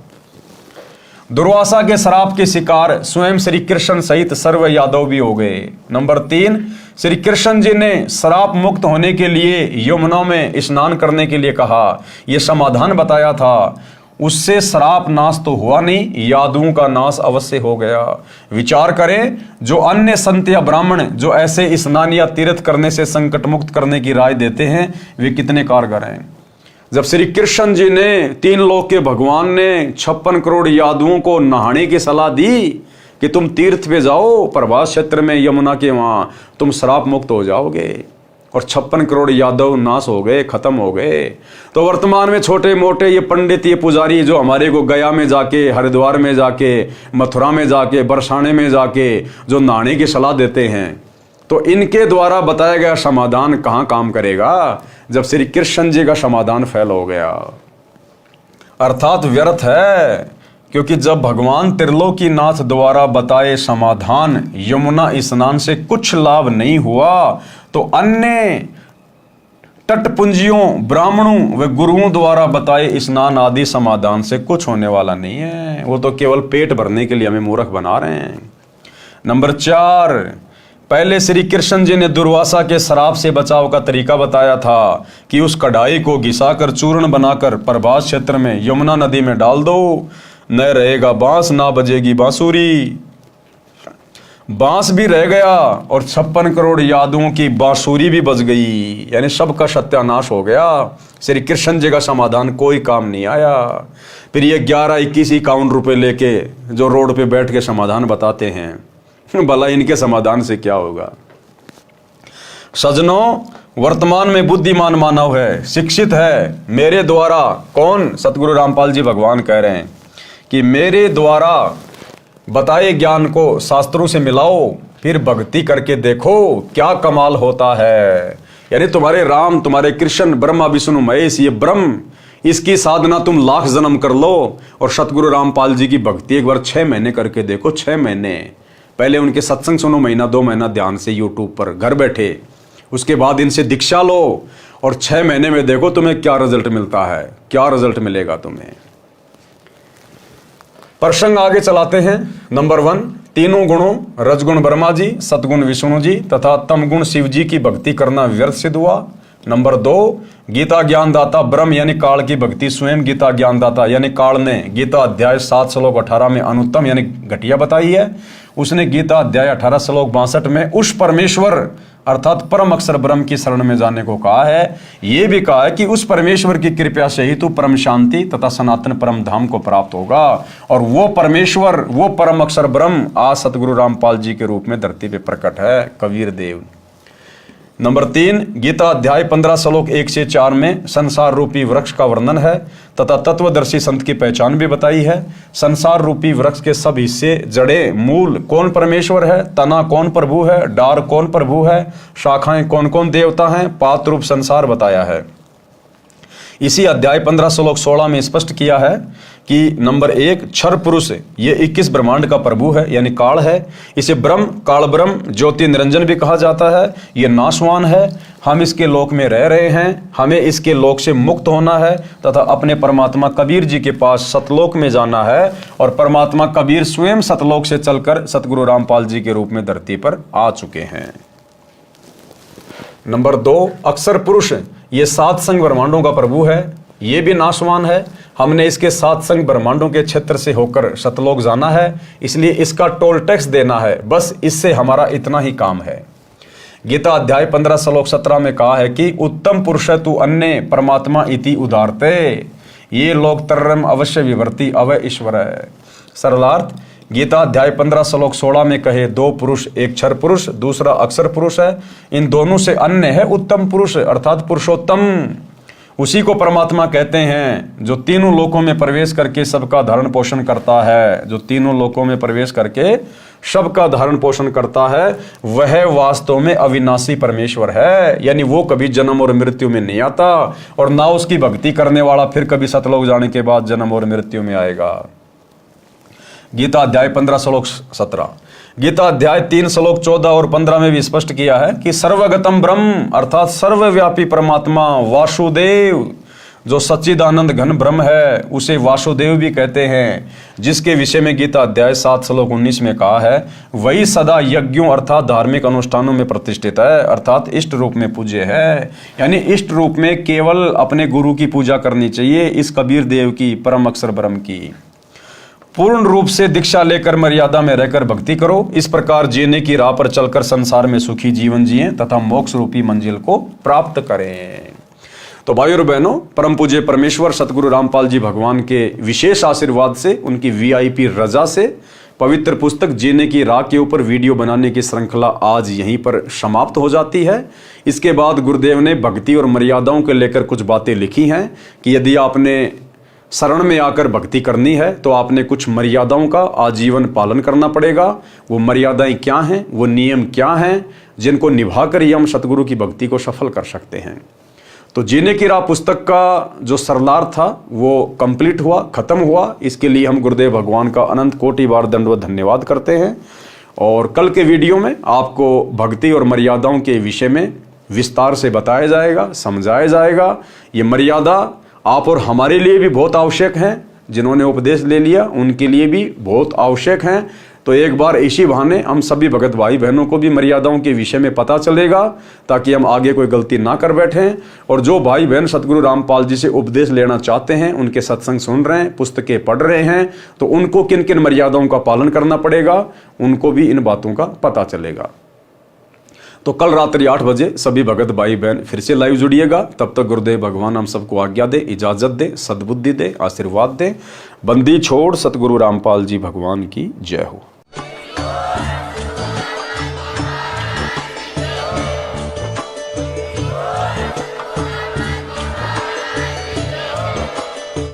भाई जो गुरु बचन पे डट गे, कट गे फंद 84 के। कट गे फंद 84 के, कट गे फंद 84 के। भाई जो गुरु बचन पे डट गे,